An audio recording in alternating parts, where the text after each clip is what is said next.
Hello and welcome to the Doof Book Club, our monthly live stream discussion of a book chosen by you, our listeners. My name is Matt Freeman, and I say these words in steel, for anything not said in metal cannot be trusted. And I'm Scott Daly, and the voice in my head keeps telling me to kill you. It probably doesn't mean anything. Yeah, it happens. Hello, everyone, and welcome. I hope you are all having a wonderful Friday evening. I'm sure we know a lot of you guys as we start to let people fill into chat and everything. But if you're here for the very first time, welcome. We are Doof Media, and we make podcasts and live streams, I guess, about the stories we love. We also arrange and organize this book club. Matt, you want to explain what it is? I will. Each month, Scott and I select 5 books from a pool submitted to us by our wonderful Doof community. We put up a poll for all of our supporters on Patreon at patreon.com/doofmedia, and we let them vote on which they'd like us to talk about. The book with the most votes wins, and then we all read it and talk about it. Yeah, then we meet up on the last Friday of every month, as in today, and we chat about the book that was chosen. We pull slides of important or interesting moments, and we dive deep into this book for a couple of hours. For those of you in the chat right now, if this is your first time, again, feel free to make comments and ask questions as we go. We want this to be an interesting discussion. I see Jess and Kyrgyzstan are already here in the chat. Hi, guys. Good to see you. And as we're waiting for the other people to show up, everyone say hi if you're here. Talk amongst yourselves. Talk to us. We'll be interacting with you as we go. But for now, Matt, why don't you tell us about this month's book? So this month, our patrons really wanted us to go back to Brandon Sanderson's Cosmere with book 2 of the Mistborn trilogy. And this one is The Well of Ascension. And the summary of this book from Goodreads is as follows. Vin, the street urchin who has grown into the most powerful Mistborn in the land, and Eland Venture, the idealistic young nobleman who loves her, must build a healthy new society in the ashes of an empire. 3 separate armies attack. As the siege tightens, an ancient legend seems to offer a glimmer of hope. But even if it really exists, no one knows where to find the Well of Ascension or what manner of power it bestows. We know. We do, because we finished the book. It's a short and sweet summary. I liked it. Yeah. How's it going, Evan? Ev, yeah. We'll go with Ev. Yeah. So the next thing we normally do is just talk overall about the book. So as Matt and I are talking about all our overall impressions, why don't you guys let us know what yours were? Had you read this book before? Did you read it for the first time for the book club? Did you read it again with the book club at all? What'd you think of the book? And Matt, why don't you go first? What'd you think of The Well of Ascension? I like this one a lot. I liked it a lot more than the first one, actually. I had some niggling complaints about the first one, largely surrounding issues with the characters. I loved all the characters in this book. I think that kind of the main thing for me is that Kelsier is too much of a badass. He's too cool. Not having Kelsier as the main character, as the point of view character, having a much kind of weaker character like Eland, is a better idea. I think it works better for me. I loved all the POVs. I love Sazed. I think he's a great POV. Vin, I find very compelling what's being done with that character in this book. And then, the characters aside, I thought the plot was great. It's just very well paced and riveting throughout the entire thing. I sort of couldn't put it down. I don't know what the word is since I listened to it on an audiobook, but I couldn't stop listening. And I loved it overall. So yeah, what do you think? I liked it a lot. So I think the first book we were kind of as close as you and I get to disagreeing about something. We were disagreeing about this book. I liked Mistborn a whole lot more than you did. And I think this is a better book in just about every conceivable measurement.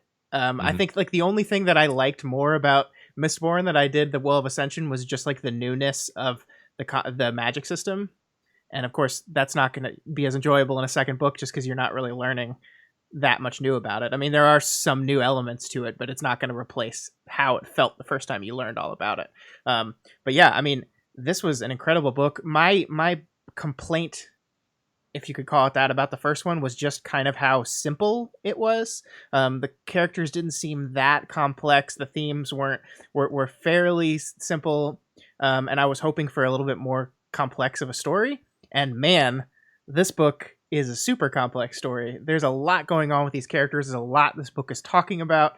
There's a lot it's trying to do, and I enjoyed just about every bit of it. I think you're absolutely right that it is just a kind of a riveting read. Sanderson really sets up the mysteries and the questions of the story very well from the start, and keeps you engaged through the very end.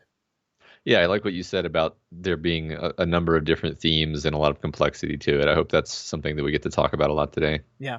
So Sarah Penguin in chat says she has not read the book or been to a book club before, so she's just going to be lurking. All right, that's fine. You should read these books, Sarah. I think after reading 2 of the 3, I can wholeheartedly recommend the series. Yeah, me too. Kyrgyzstan says they're a chronic Sander fan, so they like this book a lot. Mm-hmm. Jess says this is the favorite of the trilogy for her. She's re-listened to it shortly after the Final Empire re-listen for the book club. So great. I'm glad you got to revisit one of your favorite books. And Ev says it's their favorite Sanderson books as well. That's great. I obviously neither matter. I have read the 3rd book in this trilogy yet, but I think I'm very excited to explore that book as well. But yeah, can't wait. Yeah, I wasn't talking when I said elements. I wasn't being literal, but yes, there are new alloys. There's only one, right? There's only one new alloy in this book. Yeah, I think there's the one that lets her burn her other elements her other metals faster. Yeah, I have a lot to say about that when we get to that. But in terms of the combat, I mean, we had seen, I forget the name of Sazed's power. For alchemy. Fair alchemy. Yeah. We had seen it from the outside, but I don't think we'd seen it from the inside, right? So yeah, we get to learn more about fair alchemy. I mean, that's I think one of the greatest strengths of this book is that every one of the new characters is really fascinating. A really interesting character that I really got to enjoy knowing. But every single one of the old characters that we got to see the world through their point of view also made me like them so much more. Like, I liked Sazed a lot in the first book. I love him after this book. Yeah, I mean, even just Breeze, who is kind of a comedy character, sure, gets a lot more depth in this one. Yeah, I loved it. All right, so we want to just jump in. Let's do it. So yeah, you first. All right. So these are traditionally we always pull the opening lines of the book just because they're fun and they tell us so much about what the story is going to do. Especially this one, Matt. Yep. I write these words in steel. For anything not set in metal cannot be trusted. The army crept like a dark stain across the horizon. King Elend Venture stood motionless upon Luthadel. How do you pronounce that word? I totally forgot. Luthadel. Luthadel, thank you. See, this is why Matt has to continue to read the audiobook. I rely on him.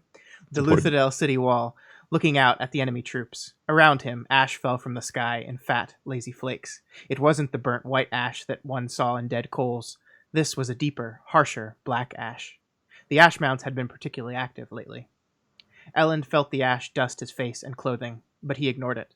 In the distance, the bloody red sun was close to setting. It backlit the army that had come to take Elend's kingdom from him. How many? Elend asked quietly.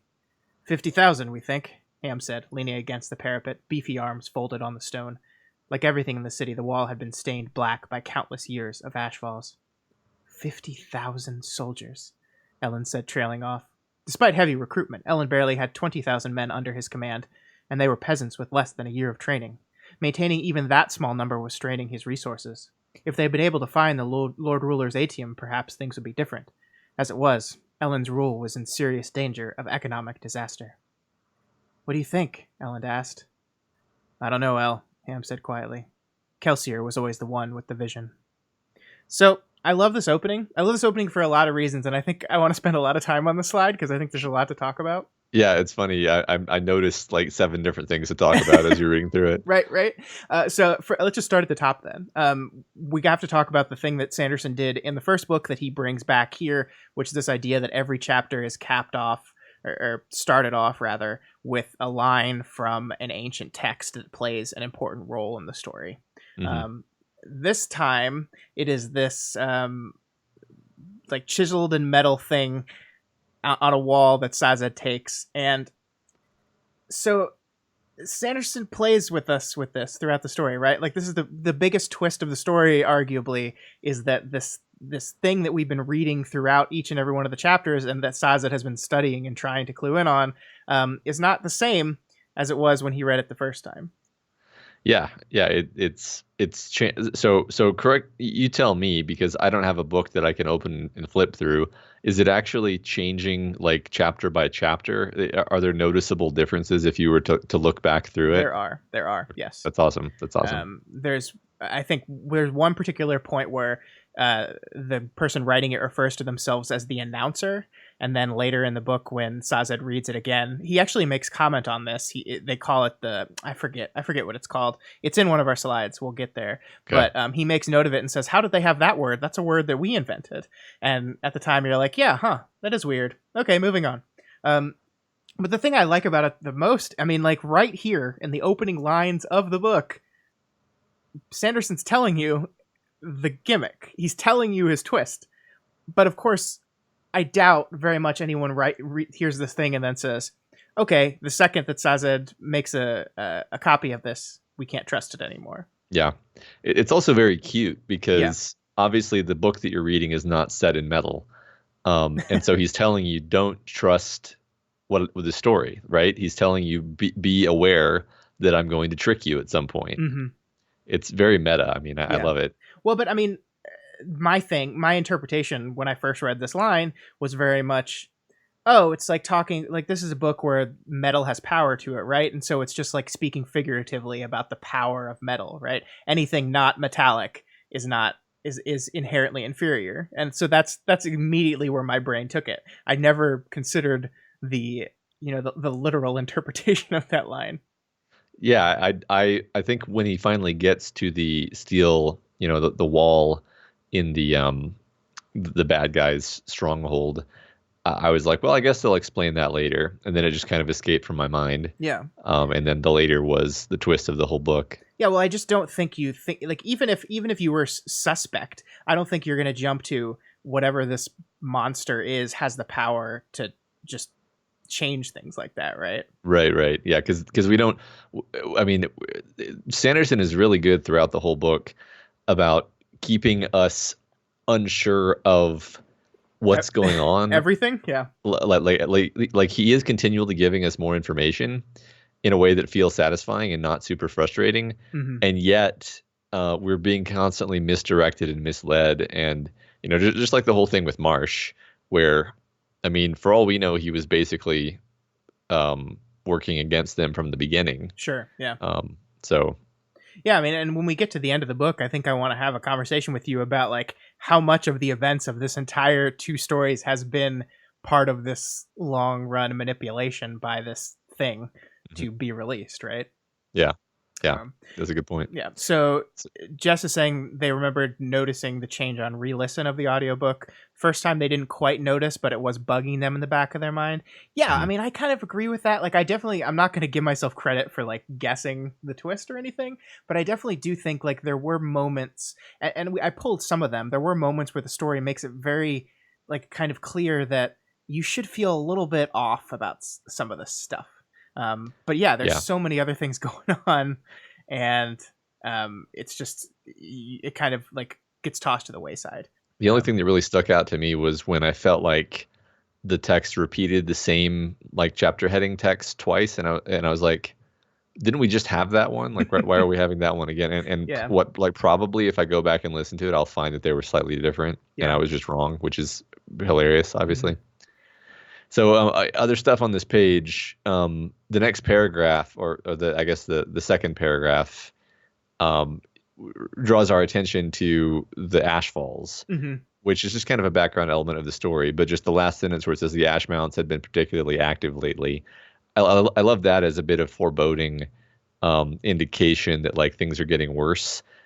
Like it works just as imagery, like, oh yeah, the dark sky is even worse than usual, but also you do have a sense that whatever's going on in this world is supernatural, and the existence of the blackened, ash-covered sky is part of this, and it's all culminating towards something, and maybe that's why the ash mounts are more active lately.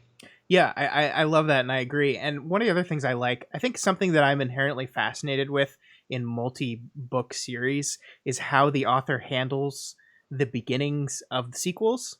Because we talked about this before, like specifically with Harry Potter, but like how you're needing to catch your reader up on like some stuff. Like you can assume your readers read the first book, but you have to assume that if it's been 2 years since the first book came out, they're not remembering anything. So you don't have to walk them through every bit of the world, but you do have to kind of, at the very beginning of your book, kind of just take it easy on them. And I think one of the things that we're seeing here is this is reminding us, okay, remember this book has the ash that's falling everywhere, right? This book has the blood red sun. These are just realities that they live in. I mean, if you look at this, like this establishes so much. It's like, oh yeah, Elend finished the last book as king. Clearly, it's now there's armies coming to take it away from it. It reminds us about the Atium and the fact that at the end of the last book they couldn't find it. It's just a lot of work very early to just say, hey reader, remember this? And I think that's really cool. Yeah, it's very, very efficient. Mhm. I mean, I've read a lot of series, and yeah, they always have this stuff toward the beginning where they're reminding you what happened in the last book, and this is just very parsimonious and really, I hadn't, it's been what, a couple months since we read Mistborn. That feels right. Yeah, yeah. Yeah, and I mean, I felt like just walking right into this book was really easy. It was really smoothly done, and there wasn't too much, but there was enough to just kind of jog my memory. Like, oh yeah, these are who these guys are, and kind of nicely recharacterizes everyone. Reminds you that Ham is a big muscle man. In the course of talking about his thick arms that he's putting on the parapet. Yeah. Um, Yeah. Kyrgyzstan brings attention to something that I wanted to talk about too, though, is this book starts in a very similar fashion than the first one does. I do remember Mistborn enough to remember that the opening of Mistborn was a nobleman sitting on his balcony looking out in his land, talking about the ashfall and the blood red sun, and like it's a very similar kind of opening. It's like staged very similarly, but of course who the person is and the world around it has changed fundamentally from book to book. But I like that little echo beat a lot. Yeah, right. It's a lot of fantasy books do this, where there's a motif at the beginning of each of the books in a series that tie them together, and the ash mounts are that. Yeah, yeah. We do have some people in Discord talking, and yeah, they're asking if we read Discord. I do. My setup for the book club is a little weird, so the Discord chat and the YouTube chat are like on top of each other, so I have to flip back and forth. But yes, we are seeing you guys in Discord talking as well. And oh, thanks. Tell your girlfriend thanks, Bird. My voice is very calming. Thank you. Thank you so much. So pleasant. Yeah, so the last thing I think I wanted to talk about here, Matt, unless you had something else, is how it sets up Kelsier and what Kelsier's role in this story is going to be. Because his role in the story is really just like the martyred planster who had in the previous novel had thought of everything, had knew everything, had a plan for everything, and now he's gone, and they're just kind of forced to deal with the events of the book without him, and he's kind of just always there. Like they're always thinking, what would Kelsier do? Did he have a plan for this? Did he know that this was going to happen? And he's just like this presence in the book, despite not being in it. Right. I think that's wonderful, right? And him not being in the book is so much better than him being in the book because yeah, he's too cool. He does know everything. He does do everything right, and his insane plan to overthrow the Lord Ruler worked, and now they're left with the mess. And this is such a more interesting story to me, actually. Like, okay, you've killed the Emperor. Now what? Yeah. Like that's to me a more mature story, I guess. Yeah, and the thing that I like most about it is that Sanderson doesn't hold back. It's not a happy story. I mean, there's a moment in this book where the former enslaved people vote to put a nobleman that's going to enslave them back in power. And I mean, I think, and the book is examining like the fear and this how scary and tumultuous change is, and how people like go back into what's comfortable. And it's not taking the easy routes to show this kind of stuff. Yeah, no, it's all the political stuff worked really well for me. Like, normally that can be hard to do, right? I think the last thing on the slide that I wanted to mention is just the fact that Ham calls him L, which tells you a lot, actually, right? It tells you between the end of the last book and where we are now, he's been accepted by Kelsier's crew. But what's going to be interesting in this book is that he actually has to spend so much of the book building his identity as a king and kind of push away that familiarity and that familiarity. And I think that's a really cool turn to take with Ellen's character. Yeah, I love that, because I think you're absolutely right that Elend and Ham did not know each other at the end of the last book. Elend got involved in this plot at the very, very end of it. They were not friends, they were not acquaintances, they barely knew each other. And the book has established this rapport via just a nickname. Yeah, yeah. And I mean, maybe I'm misremembering, but did they ever short Kelsier to Kel when they talked to him? I don't think so. Oh man, that would have been cool. I'm not sure. Somebody tell us if that's the case, but I don't remember that. Mm-hmm. Yeah, maybe. Yeah, so I'm sure someone else knows this book better than me. Yeah. Jess says that Sanderson uses that oppressed choosing to go back to their oppressors theme multiple times in the Cosmere. I think it's a fascinating thing to look at. And I pulled a slide, so we'll kind of talk about that a little bit more when we get to it. But yeah, I find it a fascinating kind of just concept for a story to wrestle with. Sure. I mean, it's realistic, right? People want security more than, freedom. Right. I mean, just like the idea of it being worse immediately overthrowing a tyrant in the short term, but being better in the long term. Right. Is I think pretty true to life and fascinating. I mean, that's kind of what the Foundation dealt with, right? Is avoiding that kind of thing. Yeah. Or minimizing it rather. Yeah.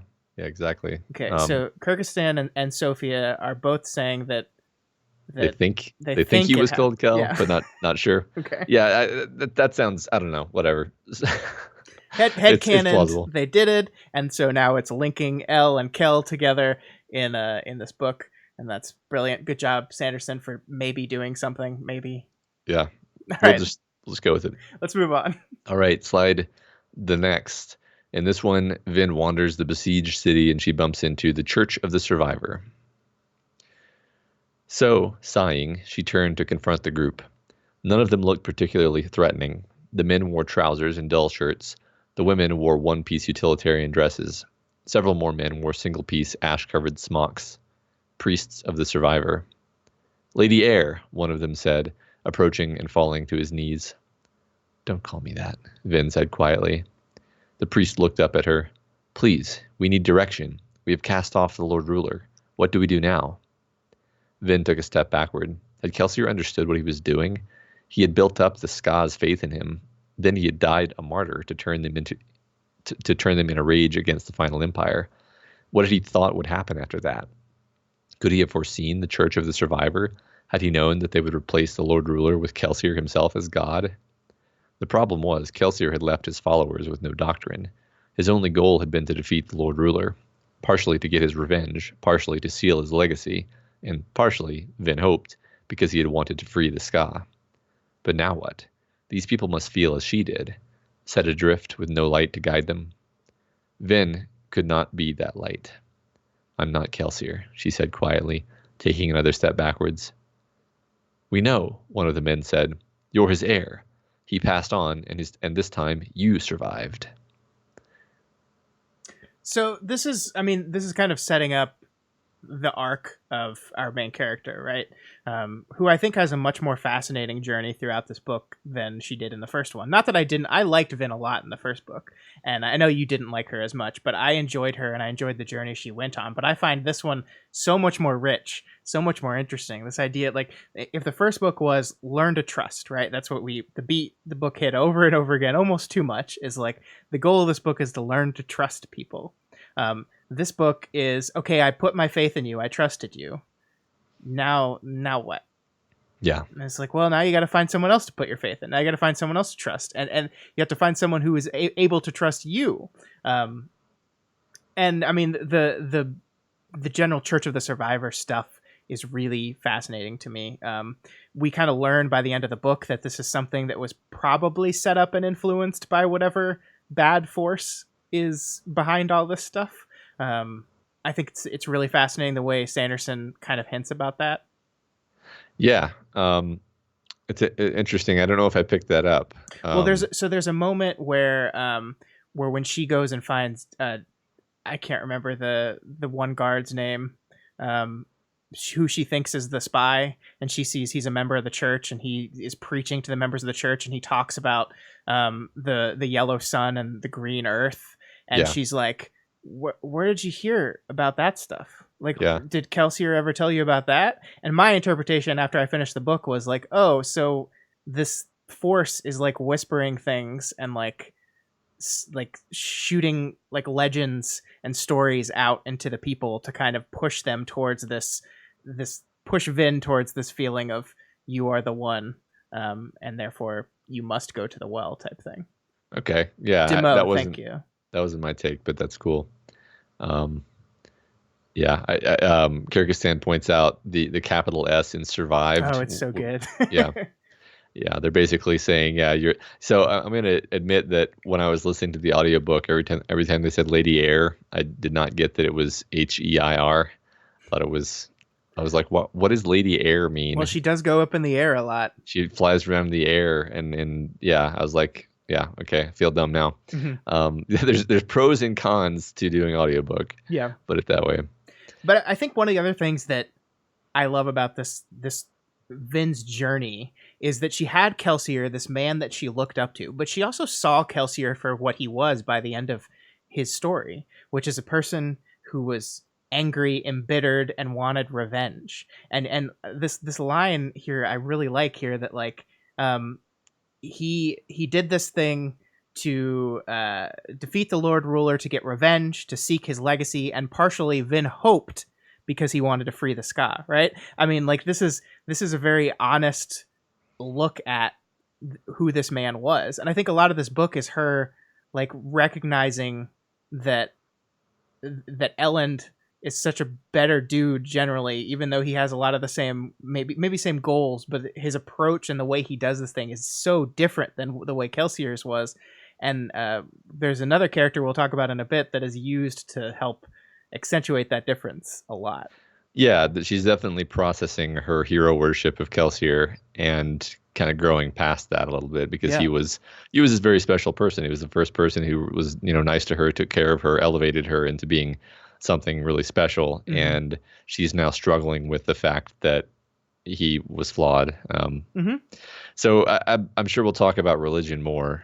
But this is a good place to mention that like religion is a huge theme. Sure. Not just in this book, but in the series. The character of Sazed is usually, I would say, the primary way that it's carried in this book, because that's his whole existence, his whole purpose is to be this receptacle of the religious tradition of the world. And there's a lot of, philosophizing really about what religion is for, why have faith. Yeah. And Sanderson is very circumspect about it. He takes it from a lot of different angles. And I don't think he declares one of those angles right. I mean, that's one of the biggest things I want to talk to you when we get to the end is like what do we feel about religion by the end of this story? Because I don't know. Like, because on the one hand, I think he makes some great points through his characters. And I'm like, yeah, I totally agree with that. But the other, like the fraud of what this whole thing was seems to directly challenge that. Yeah. So my feeling is that by the end of this book, we feel crushed and disappointed and without faith, just like Sazed. Mm-hmm. But there's a whole nother book, and that's something's going to happen, right? Yeah. I mean, I'm spoiling our last slide discussion, but my prediction for the story is at the end of the book, Sazed basically says, my entire religion, the entire religion of the Terrace people was a lie, a trick, and every part of it was bullshit. And my interpretation, or my guess, is that that's not really true. That this was co-opted by this evil force to take advantage of it and to use people, to manipulate people into getting its whim, but that there's still some core thing behind it. Yeah. Yeah, that makes sense. Yeah. All right, so you want to move on? Yep. So let's talk about Duralumin. Duralumin? How did the audiobook say it? Duralumin, but I probably would have said Duralumin. I guess that because it's like aluminum, right? Duralumin. It doesn't matter. Okay. Yeah, this is one that I just don't care about. Vin ready to the 14th metal. Blah, blah, blah. Duralumin. She had a reserve, but she didn't burn it. Not yet. I hope this works, she thought, seeking an appropriate anchor. The tower beside her had a reinforced iron bulwark on the top. That would work. She pulled on the bulwark, yanking herself up to the top of the tower. She immediately jumped again, pushing herself up and out, angling into the air away from the wall.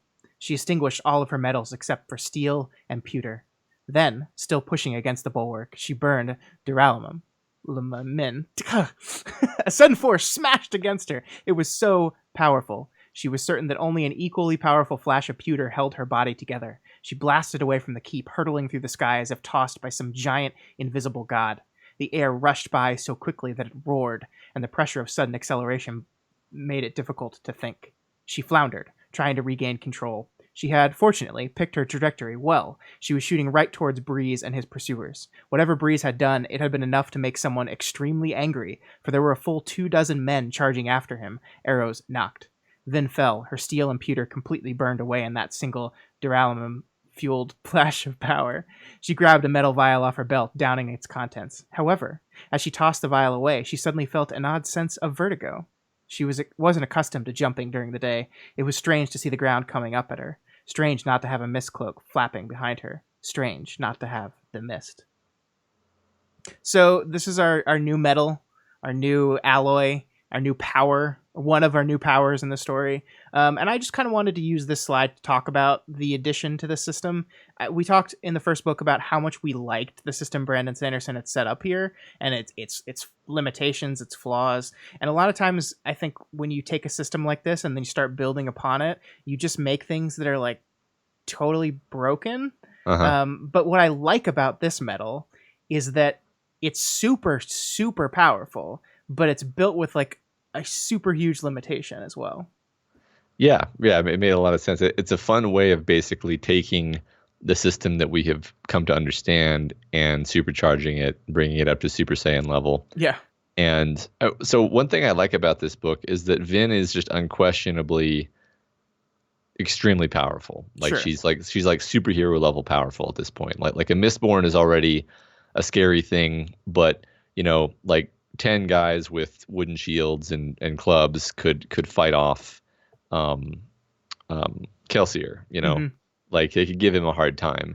It feels like in this book, no number of mortals can stand up against her. She's just going to wipe them out. She could wipe out an army if she wanted to, but that doesn't, like normally that would kind of break the story, but the story shifts to be about different things such that actually works really well. This is one of the few books where I'm like, okay, so she's a total badass now.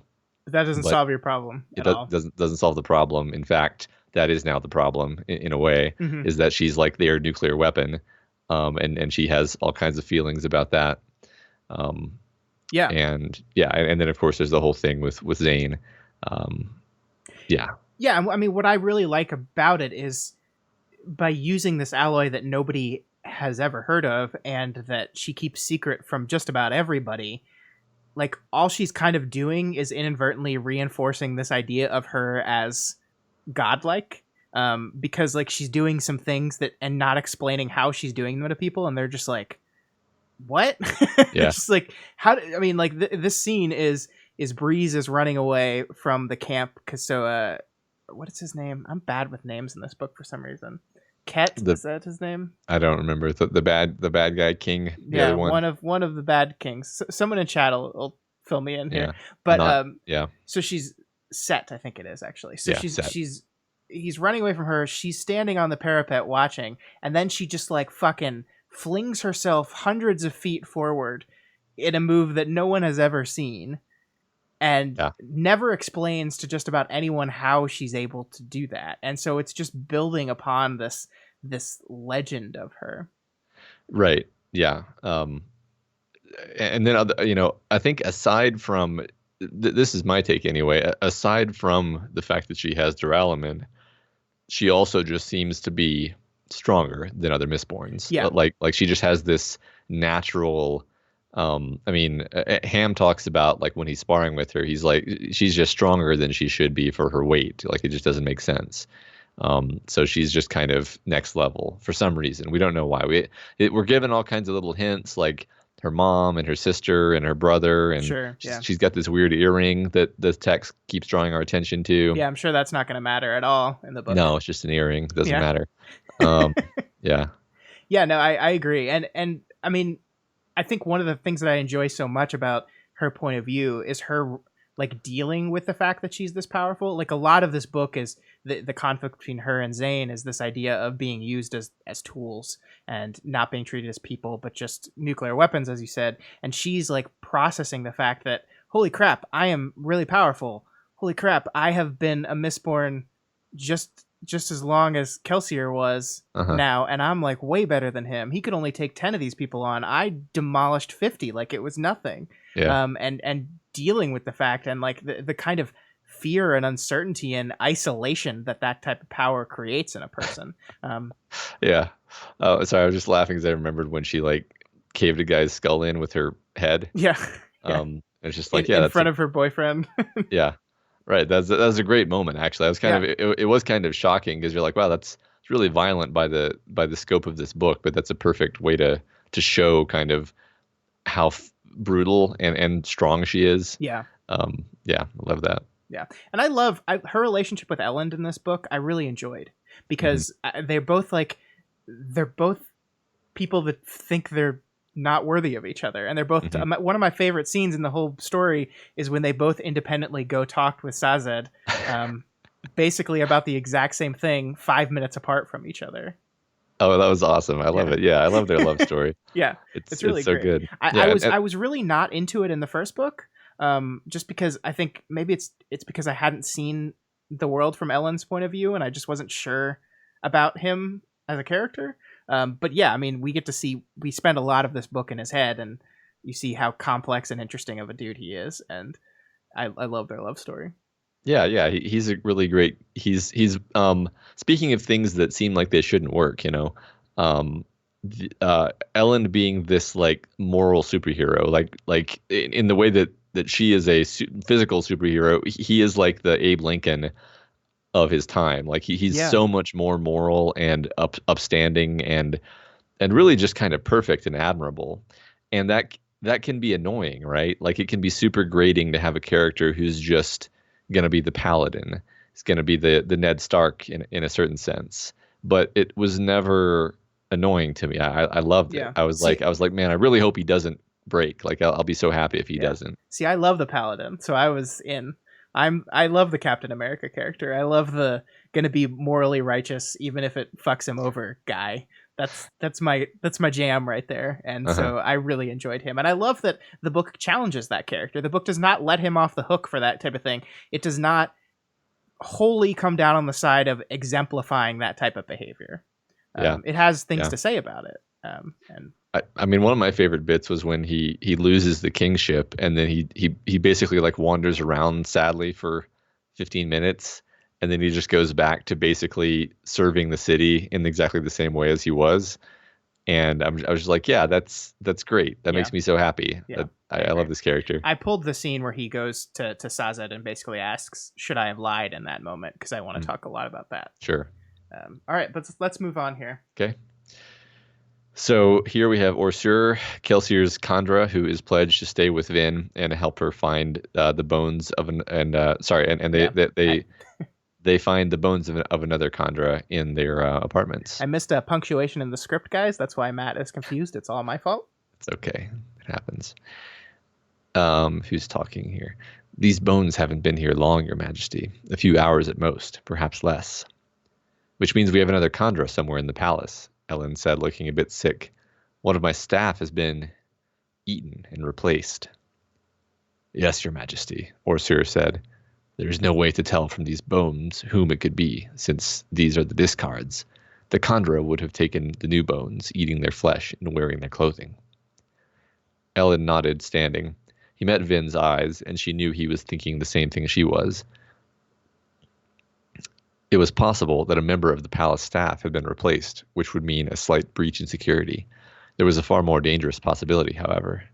Kandra were incomparable actors. Orsur had imitated Lord Renew so perfectly that even people who'd known him had been fooled. Such talent could have been used for the imitation of a maid or a servant. However, if an enemy had wanted to get a spy into Elend's closed meetings, he would need to replace a person far more important.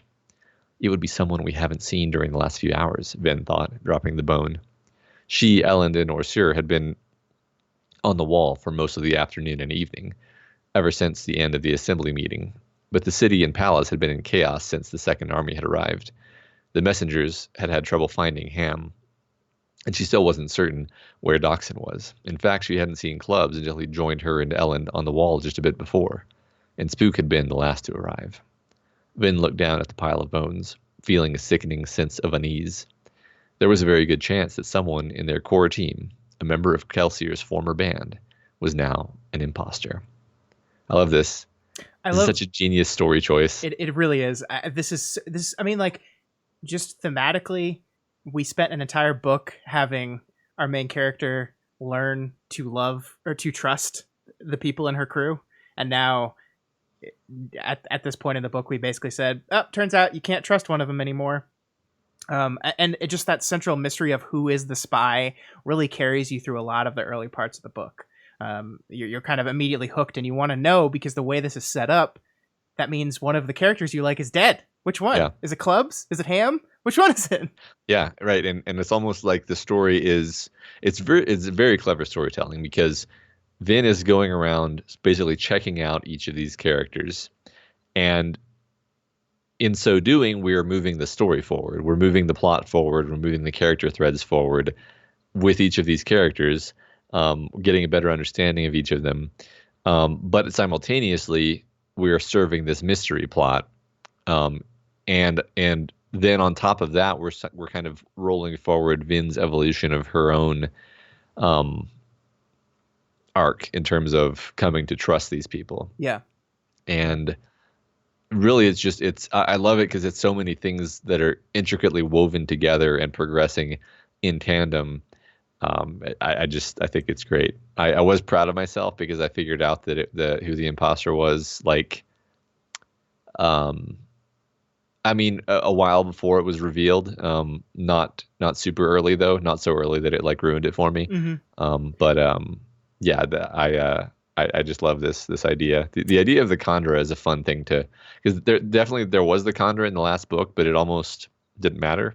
Yeah, I didn't like. It's not that I didn't like it. I was just like, why is this here at the end of my book? You just introduced this new element, and I'm like, what is that? Huh? I don't understand. I love the Kandra now. I love the concept of the Kandra. I love Orsur, one of my favorite characters. Or I guess we never really get to know Orsur. This is Tensoon. Yeah, as Jess says. Orsur sucks. Tensoon is the bomb. I love this concept, and I want to talk about this character because one of the things I love about this is just Vin's coldness to this character from the very beginning, and how we see that coldness kind of melt throughout the course of the book, and how them kind of really bond and grow to understand each other. And it pays off brilliantly when he saves her without breaking his contract at the end. So are we ever going to talk about the fact that Vin murders a dog? I didn't want to talk about that because she just punches a dog in the face so hard it dies. Yeah, and then she feeds the dog to her monster, and then presumably this happens again when the first dog body is injured, right? Yeah, it's just a dog. I was kind of shocked, right? I was like, Sanderson, don't you know the rules? You can't do these things to dogs. You can do these things to people, sure. Yeah, but I mean, like, we can't put, like, I feel like in this world, in this time period, like, dogs were much less beloved, you know? I don't think, okay. I don't think you're supposed to go, well, I guess I hate Vin now. Yeah, I guess she punched a dog so hard it died. I mean, I honestly, I expected you to be upset by this. Oh, Kyrgyzstan says it was a bad dog. Well, there we go. It was a bad dog, yeah. Ev says they thought that the Kandra had taken Vin's form, and that the Kandra looked like her whenever she was away. That thought had crossed my mind, but then I was like, well, then it would have had to eat her, right? Yeah, I mean, it's so it's possible that the Kandra lied to them about its capabilities, right? Sure. But assuming it didn't lie, then yeah, it couldn't have done that. Yeah. Like that's one interesting thing when you're puzzling through these mysteries is you're like, well, The Kandra are motivated to lie about their powers. The um, Terracemen are being very close to the vest with their powers. We don't know Sure. exactly what they can do.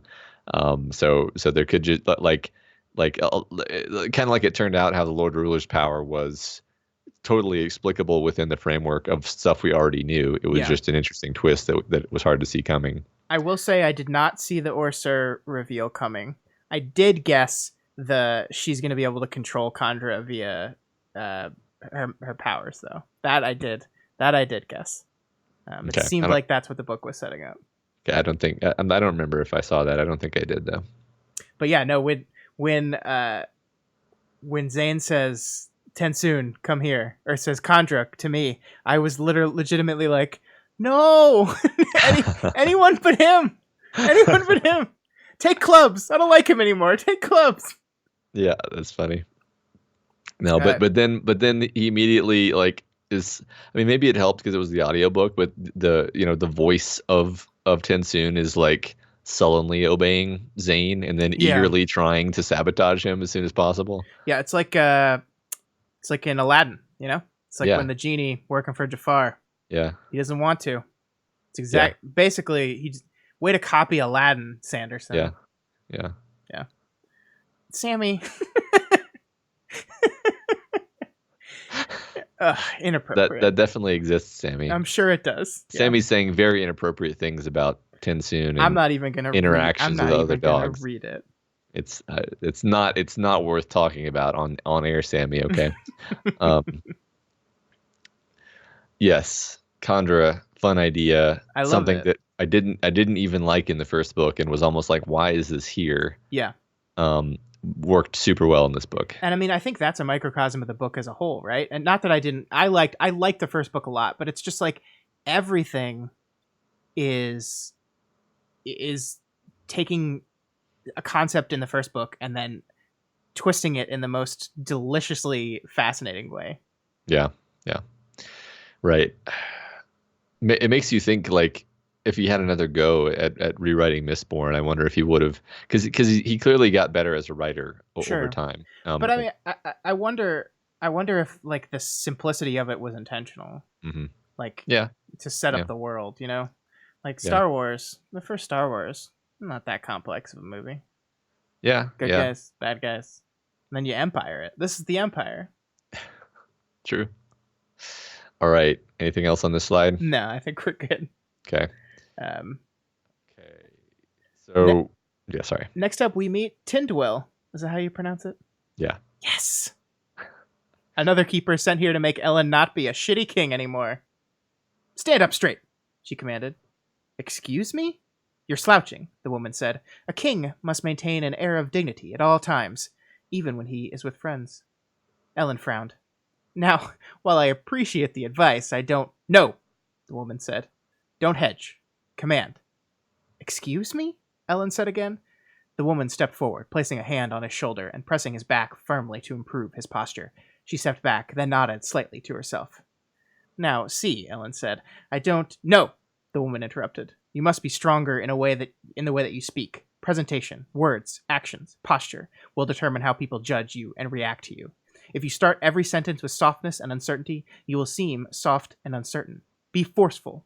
What is going on here? Ellen demanded, exasperated. There, the woman said. Finally. You said that you know Sazed? Ellen asked, resisting the urge to slouch back into his earlier posture. He is an acquaintance, the woman said. My name is Tindwyl. I am, as you have guessed, a keeper of Terrace. She tapped her foot for a moment, then shook her head. Sazed warned me about your slovenly appearance, but I honestly assumed that no king could have such a poor sense of self-presentation. So I love Tindwyl so much. Yeah. Yeah, no, and what's interesting is that, like, as I was listening to the book, I'm like nodding along, like, yeah, this is really good advice on but what's fun though is, like, she's not just like always right, you know, because her advice is basically always she gives good advice about how to present yourself to be a leader, but then she's also like, be more cutthroat, be more demanding, take all the power, hold all the power to yourself. Very Machiavelli, actually. Sure, yeah. Which Machiavelli's good advice when you're living in a cutthroat feudal system, right?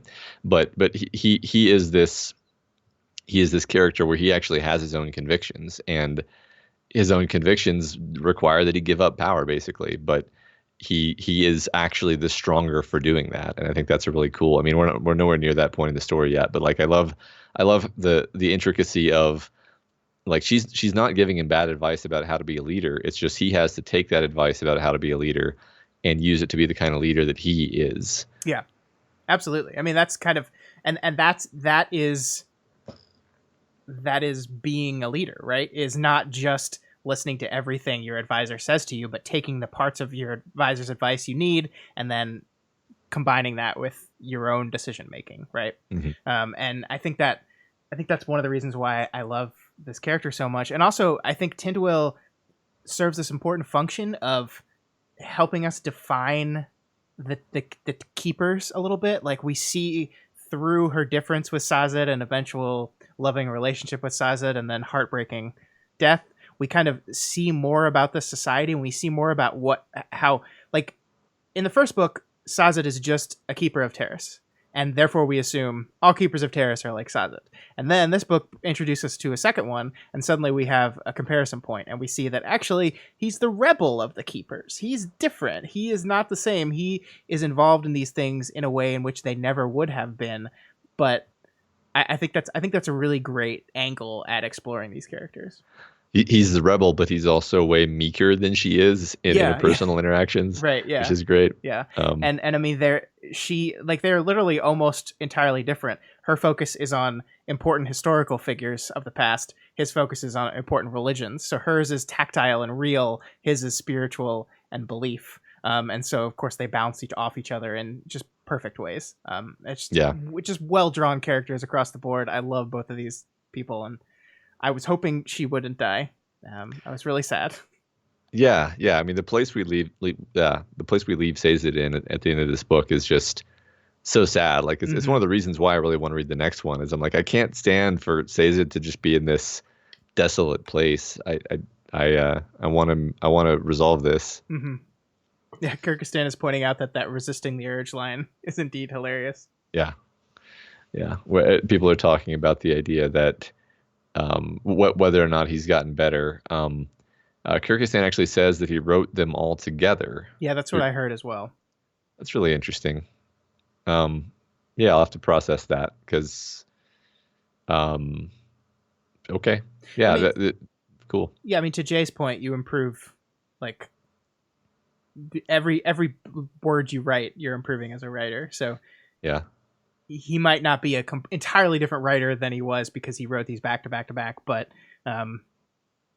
he probably got better. But I mean, I do like the read that the book is designed to be a little simpler, and then he can get into the complicated stuff. Yeah, that makes sense, because the first book, like, and this was a complaint of mine, but even if you like it, it's just a fact that the arc of Vin in Mistborn is very it's a trope, right? It's it's the standard coming of age, kid becomes a wizard trope, which is fine. It's pretty well done. But then there are, well, it's not that there are fewer tropes in this book. There may even be more tropes in this book. It's just that they're done in a much cooler and more interesting way.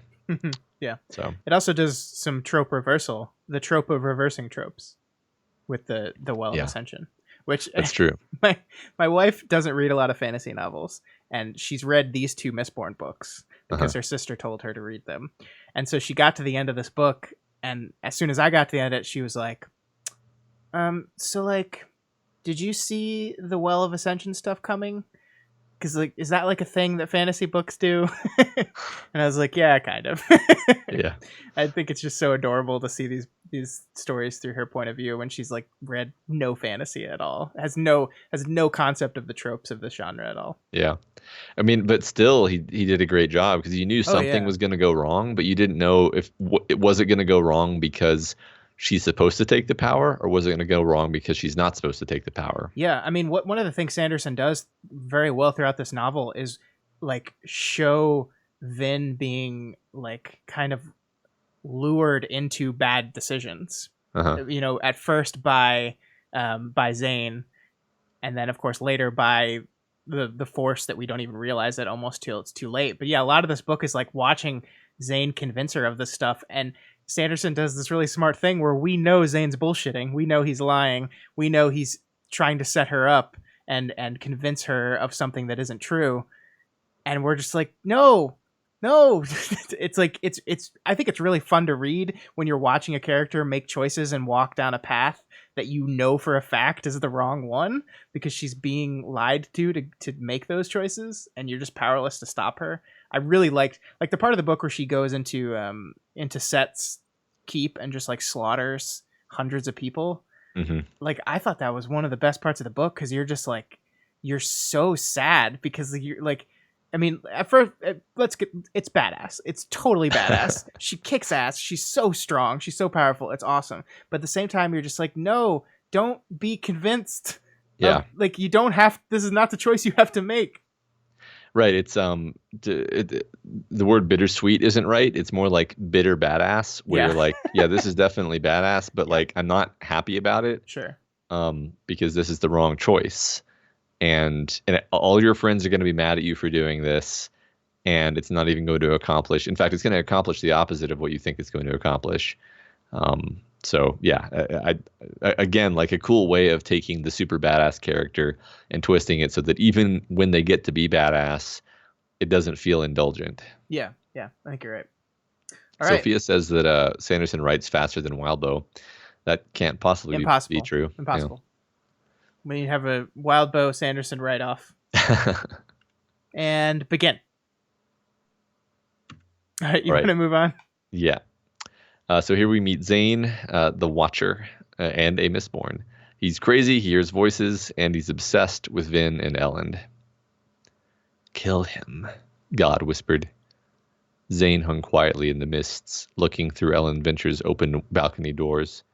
The mist swirled around him, obscuring him from the king's view. You should kill him, God said again. In a way, Zane hated Elend, though he had never met the man before today. Elend was everything that Zane should have been. Favored, privileged, pampered.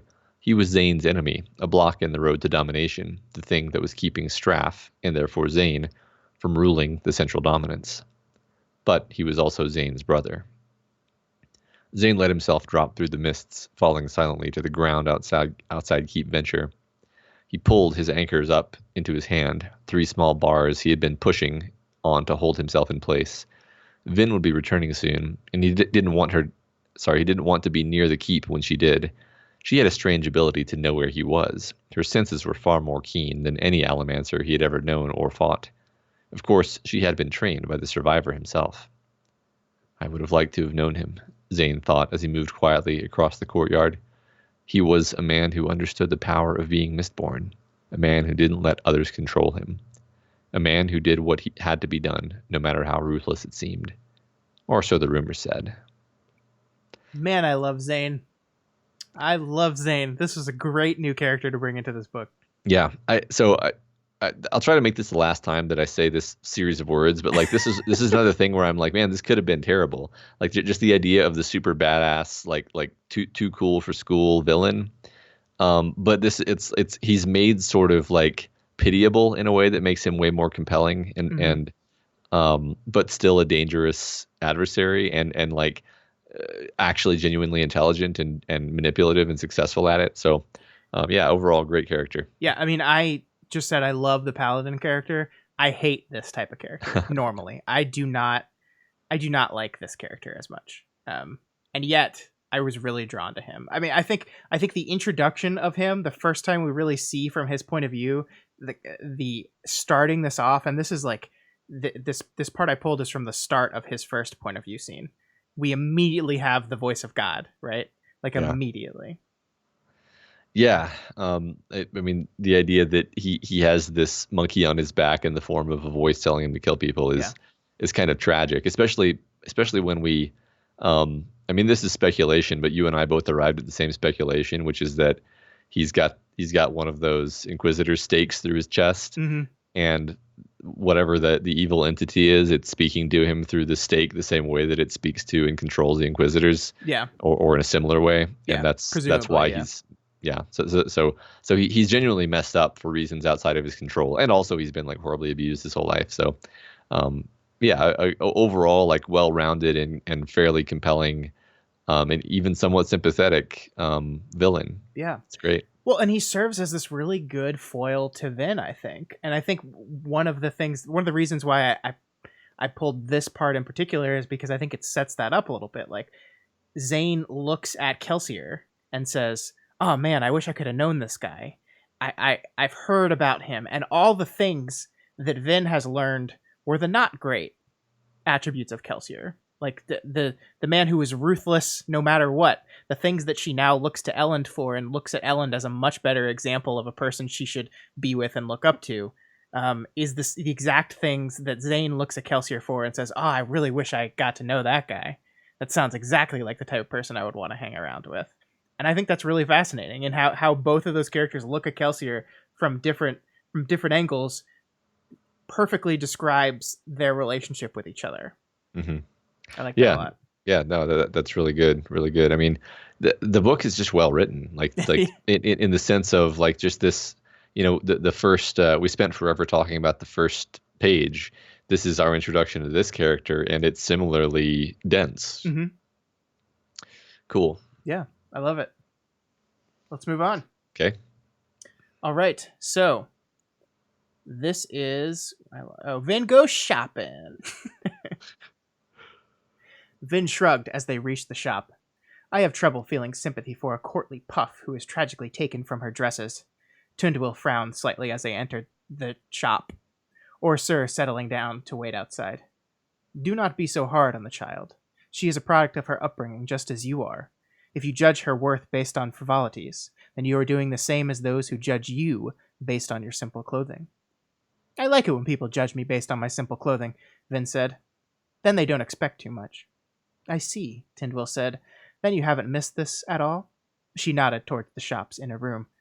Vin paused. The room burst with colors and fabric, lace and velvet, bodices and skirts. Everything was powdered with a light perfume. Standing before the dressing dummies in their brilliant hues, Vin was, for just a moment, again taken back to the balls, back to when she was Valette, back to when she had an excuse to be Valette. "They say you enjoyed noble society," Tindwyl said lightly, walking forward. Alrianne was already standing near the front of the room, running her finger across a bolt of fabric, talking to the dressmaker in a firm voice. "Who told you that?" Vin asked. Tindwyl turned back. "Why, your friends, dear. It's quite curious. They said you stopped wearing dresses a few months after the collapse. They all wondered why. They say you seemed to like dressing like a woman. But I guess they were wrong." "No," Vin said quietly. "They were right." So, we talked about how Vin's arc in this book is better and inherently more satisfying. And this is, to me, one of the reasons why I pulled this is because I think this is a good example of this. Because, back in that first book, it was very much a person kind of being pulled between two worlds: the person who she was and the person who she was becoming, and this inherent conflict. Here we have a person who is both and can't deal with that fact, right? Uh-huh. She is both Vin and the parts of Valette that she liked dressing up. And I love how the book sets this up even early on, because it has Elend say that she's always wearing a different perfume. She's always wearing perfume. So like she stopped dressing like a lady, like a noble woman, but she still wears perfume constantly because that is a part of her that she can do that doesn't show as outwardly as much. Yeah. And so it's just like these little lines that Sanderson leads building to this moment. It's like, actually, she really loves this stuff. She really likes it a lot. Yeah. She just feels like she has this duty to be Mistborning all the time. Yeah. Isn't there a part later in the book when somebody's like, she's been burning pewter for like several weeks and hasn't slept at all? Yep. Yeah. Like 3 hours a night, I think, at most. Yeah. That was kind of a slap in the face to realize like, oh, like there's just no time for anything other than her constant like, patrols basically. Yeah. And strategy and fighting and stuff. Well, but I think it's beyond just that there's no time for it, because I think it's a lot of she can't admit that she wants that. Yeah, I think you're right. I think that she can't see herself that way. She's doing this. I guess it's the whole like you're a knife, you're a weapon. Yeah. And she's basically accepted that, and she can't she's struggling with the idea that she's more than that, that Yeah. she's many things. I also liked when I was going back and pulling the slides, this stood out to me because Tindwyl is basically saying, like, if you dress a certain way, people will judge you on the way you dress. And Vin says, I like it when they do that because then they don't expect too much of me. And then we like look over at Alrion, who is standing in the corner doing stuff, and it turns out that's like exactly what she's doing, is she's putting on the role of the prissy, courtly puff. And she's so much more complicated than that. And so like Sanderson is literally telling us this right in front of our faces here, but we don't see it till later. I love that. Yeah, it's so good that she's like this competent allomancer and actually like very brave person, and basically like dictates what her father does later. Yeah. So it's so good. And I mean, helps, like that ends up helping them in the end. Yeah. Yeah, no, I love the inclusion of this. I mean, basically everything, not literally everything, but so much about this book is a twist on a trope, or a use of a trope to then turn the trope on its head and surprise you. Because yeah, at first you're like, when this pretty girl chases Breeze back to the city, you're like, oh man, this is going to be the annoying girl following Breeze around, and then it's like, no, she's an agent. Right. She was sent. Yeah, it's perfect. It's great. Yeah, Jess says she thinks she needs to be the knife to the exclusion of all else, and I think that is exactly right. Yeah, that's a really well said. That is exactly what she is. She can't, any moment she's spending doing something else or being something else is a moment she feels like that she can't. So yeah, I think when I corrected you, Matt, it was less that she truly doesn't have time for those things, but that she feels like she doesn't have time for them. Yeah. Yeah. I think we're on the same page. Yeah. All right, let's move on. So Elend is deposed as king because he wrote a law that allows the assembly to do that, but he's trying to get his power back, and he goes through a game of thrones to do so. I nominate Lord Penrod. Elend had to expect that, Ven thought, after nominating Penrod to be chancellor. Why give such authority to a man that he knew would be his greatest contender for the throne? The answer was simple, because Elend knew that Lord Penrod was the best choice for chancellor. Sometimes he's a little too honorable, Vin thought not for the first time. She turned to study the Ska assemblymen who had nominated Penrod. Why were the Ska so quick to unify behind a nobleman? She suspected that it was still too soon. The Ska were accustomed to being led by noblemen, and even with their freedom, they were traditional beings, more traditional even than the noblemen. A lord like Penrod, calm, commanding, seemed inherently better suited to the title of king than a Ska. They'll have to get over that eventually, Vin thought. At least, they will if they're ever going to be the people that Elend wants them to be. The room remained quiet, no other nominations being made. A few people coughed in the audience, even the whispers now dead. Finally, Lord Penrod himself stood.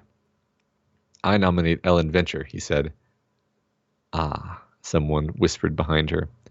Vin turned, glancing at Breeze. What? She whispered. Brilliant, Breeze said. Don't you see? Penrod is an honorable man, or at least as honorable as noblemen get, which means that he insists on being seen as honorable. Elend nominated Penrod for chancellor, hoping in turn that Penrod would feel obligated to nominate Elend for king, Vin realized. So I could only pull, like, we have a limited number of slides, so I could only pull like one slide talking about the political game that they play. But I wanted to use this slide, Matt, to spend some time really talking about the politics that is basically the A plot of the story a little bit. Like the thing that I love about the story is that like the main plot throughout most of it is there are armies outside. Elend is trying to do as best he can to keep the city alive and not surrender it, and he's being fought on from all sides. And I love the political intrigue part of this book. I think it's really fantastically done. Yeah, it's very fresh, right? It's this really interesting idea of, I mean, it's one of those ideas you almost wish you thought of it, where it's like, oh yeah, like a really idealistic nobleman suddenly finds himself in charge of what used to be an empire, and he's trying to enact like the kinds of reforms that like a modern democracy minded person would want to enact. Sure. and yet he's stymied by all of the quarters that would actually be against that in real life. It would be the nobles, even the peasants themselves wouldn't really know what to do with that. They don't have 200 years of propaganda telling them how awesome freedom is like we do. True. Um, True. so it's just a really fun idea, and there's so many different ways you can take it, and he really Sanderson really takes the time to explore it. He does. I mean, Does and the idea justice? there's so much double dealing too. I mean, just this scene right here is as close to Ellen gets to being deceptive here, in Mhm. that it's hinted at like he planned for this. He nominated Penrod for Chancellor because he knew Penrod would feel obligated to nominate him. I mean, later he's directly.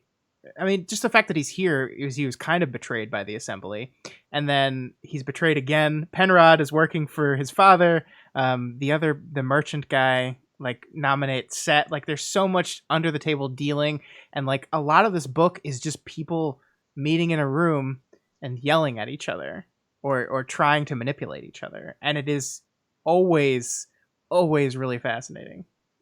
Yeah. The idea of the multiple armies sieging the city and then playing the armies off of each other, I think is also very fun, and of course that, like you said, that's wrapped up in the politicking. Mm-hmm. Yeah, it's great. Did And you go see ahead. Penrod's betrayal coming? Um, no, I don't think so. I don't think I was paying that much attention to it. Like, um, I think I did think that Ellen was going to get the kingdom taken away from him somehow. Like, I was basically like, yeah, he's gonna get screwed somehow. Like, that's Yeah. the whole thing. Like, he's too honorable, and everything's against him. He's gonna get the kingdom taken. I don't think I predicted like how it would happen though. Mm-hmm. Yeah.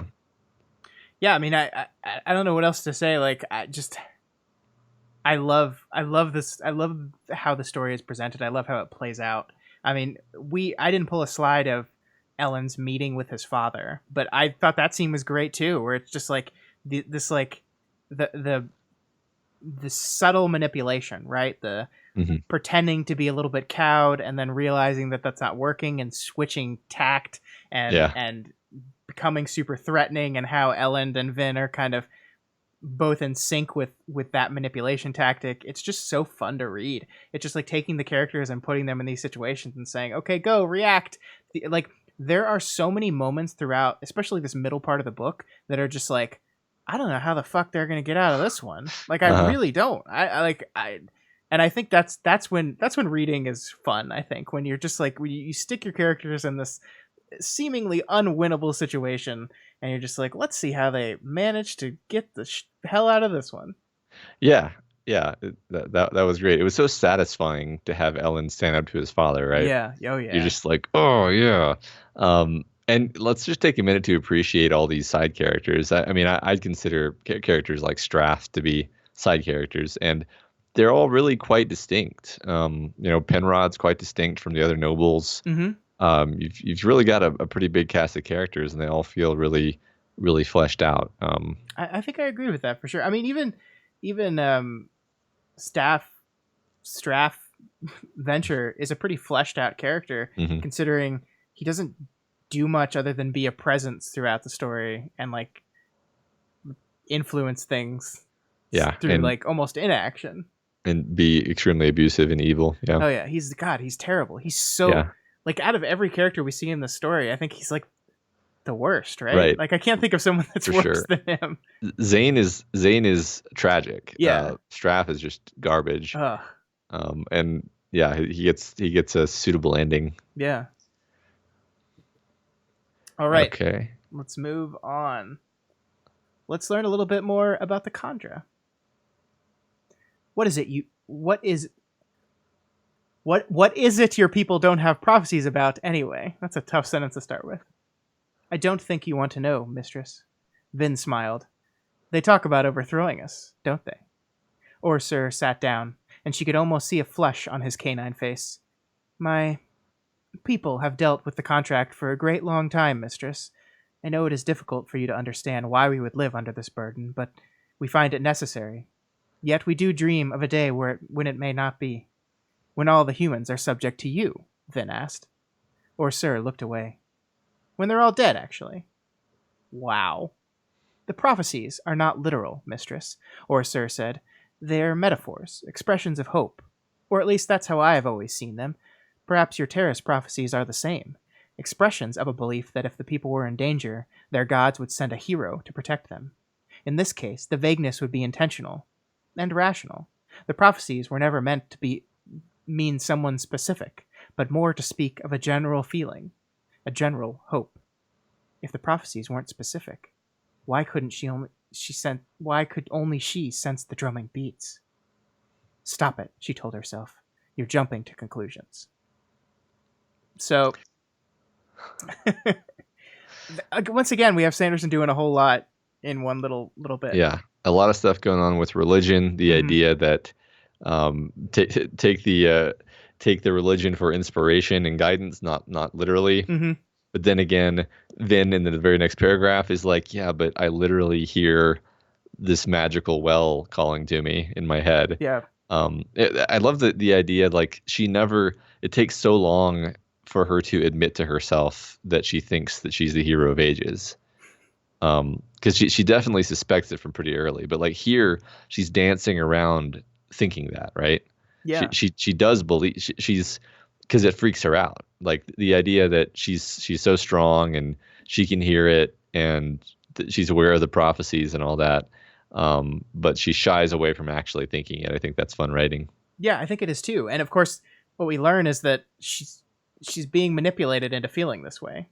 And it's so funny because it's right here in front of our faces. Like throughout the book, we're reading the story of this guy who is basically saying, we were so obsessed with these prophecies that we started like modeling people after them instead of the other way around. It's like, like you're looking for the person that fits this prophecy and you start to like stretch and pull and like and you have a character here saying it was never meant to be that literal.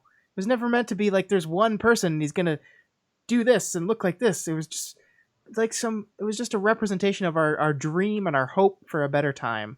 And like that's not what she kind of does reject that here, right? It's like, well, if that's true, why am I hearing this? Well, because there's this evil shadow thing that's tricking you, right? And trying to make you feel like you're the hero of the ages. Yeah. Well, and didn't the thing basically change the prophecies so that what's his name fit the prophecies even better? Yes. Yeah. Scott, you're getting a lot of compliments in the chat for your wow. Wow. Everyone says it was an Owen Wilson level wow. Well, thank you guys. Wow. All right. Anything else for this one? No, I mean, I love like once again we see the complicated nature of the Kandra, and like there's these like seen as these monsters, but they have their own religion, their own prophecies, their own beliefs, their own society, and their own hopes and dreams of the future. And I think that's really fascinating thing to do with these guys. And I love Sanderson manages to tie these characters into his overall themes in a really, seemingly effortless way. Mm-hmm. And I just really like that. And that's why I pulled this part. Yeah. And since we may not get another opportunity to talk about it, I just love that she has, a magical dog companion. Oh yeah, it's great. It's a talking dog, basically. And a talking dog? Yeah. All right. Let's move on. So here Elend's bid to win back the throne is foiled, and in his frustration, he seeks advice from Tindwyl and Sazed on if he made the right choice or not. Here's my problem, he said. I lost the throne, essentially, because I wasn't willing to lie. Explain, Tindwyl said. I had a chance to obscure a piece of the law, Elend said. At the last moment, I could have made the assembly take me as king. Instead, I gave them a bit of information that was true, but which ended up costing me the throne. I'm not surprised, Tindwyl said. I doubted that you would be, Elend said. Now, do you think I was foolish to do as I did? Yes. Elend nodded. But, Tindwyl said, that moment isn't what cost you the throne, Elend ventured. That moment was a small thing, far too simple to credit with your large-scale failure. You lost the throne because you wouldn't command your armies to secure the city, because you insisted on giving the assembly too much freedom, and because you don't employ assassins or other forms of pressure. In short, Ellen Venture, you lost the throne because you are a good man. Ellen shook his head. Can you not be both a man who follows his conscience and a good king, then? Tindwyl frowned at the thought. You ask an age-old question, Lord Venture, Sazed said quietly. A question that monarchs, priests, and humble men of destiny have always asked. I do not know that there is an answer. Should I have told a lie, Sazed? No, Sazed said, smiling. Perhaps another man should have, in your same position. But a man must be cohesive with himself. You have made your decisions in life, and changing yourself at the last moment, telling this lie, would have been against who you are. It is better for you to have done as you did and lost the throne, I think. That's great.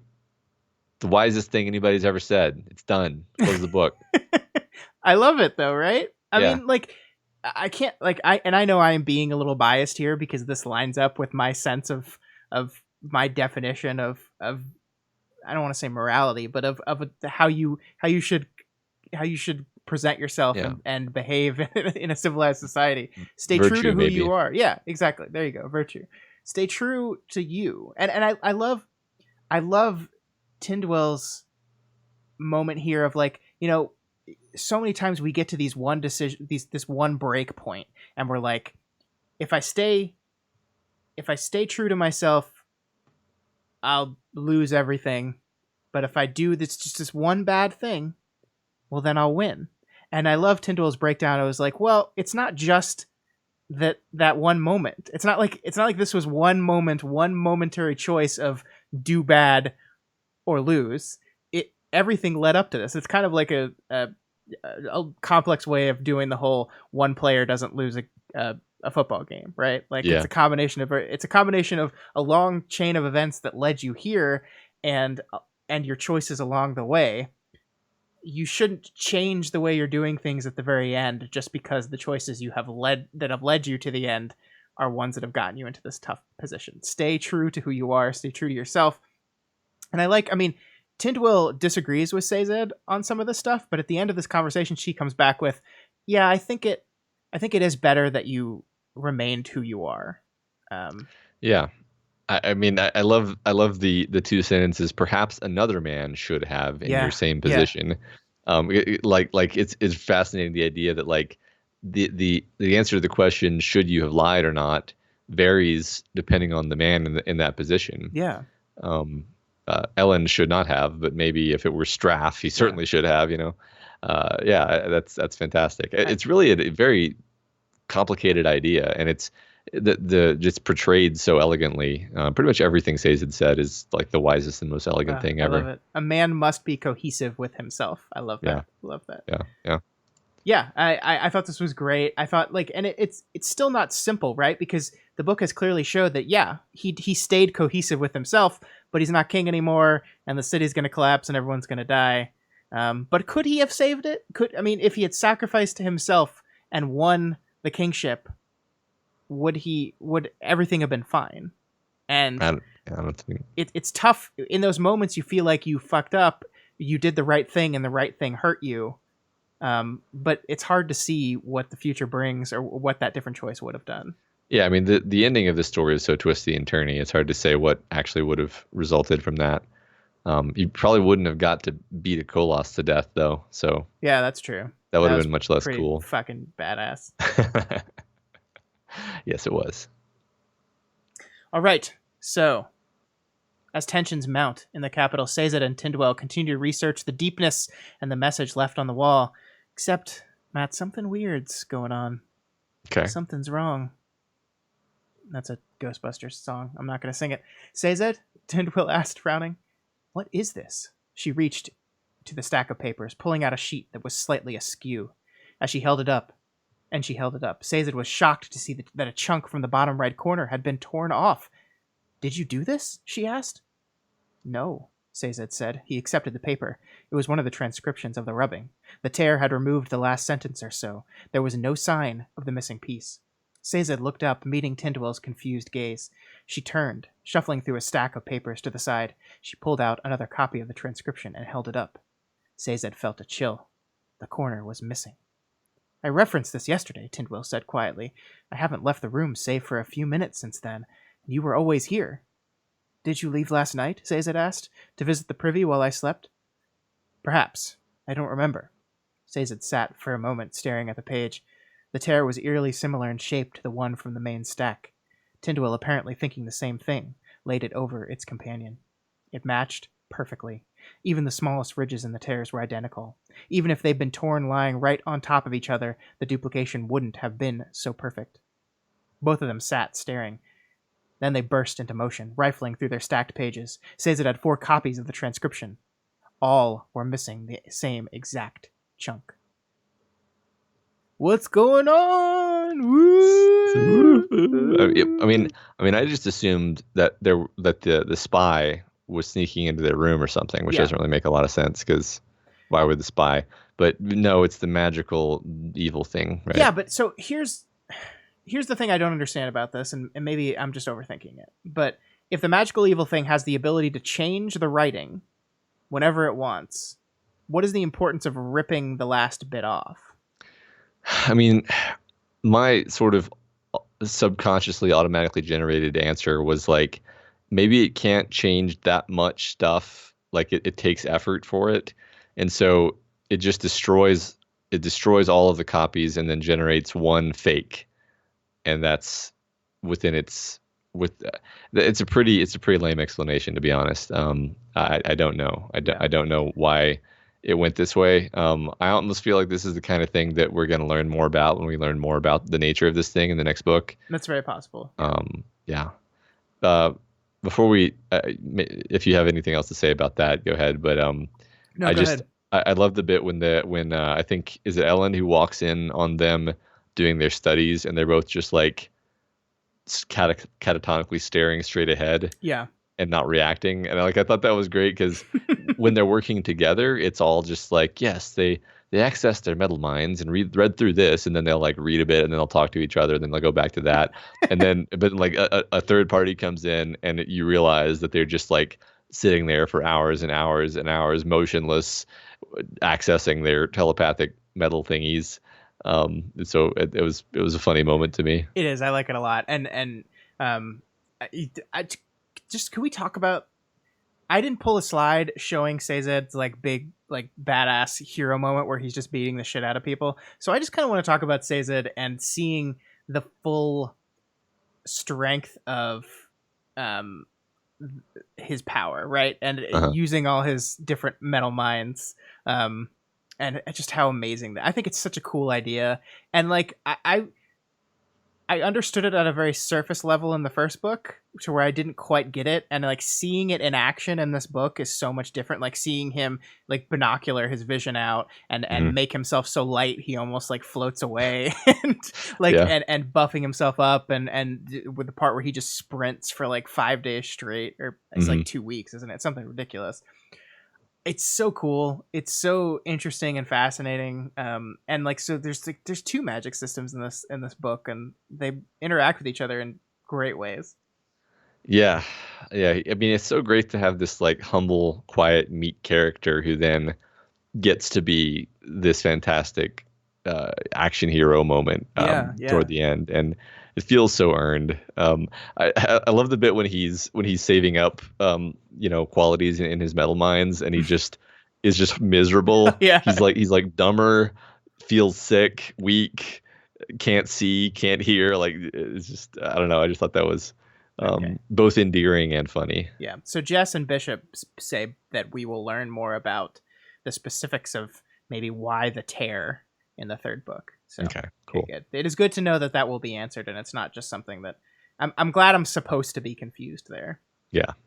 Even after finishing this book, because I definitely was. But I love how it sets it up as that. You're absolutely right that the first thing you think is someone got into the room and ripped this piece off, but then it matched perfectly. Even the smallest ridges and tears were identical. Even if they'd been torn lying right on top of each other, the duplication wouldn't have been so perfect. So it basically says this being done physically is impossible.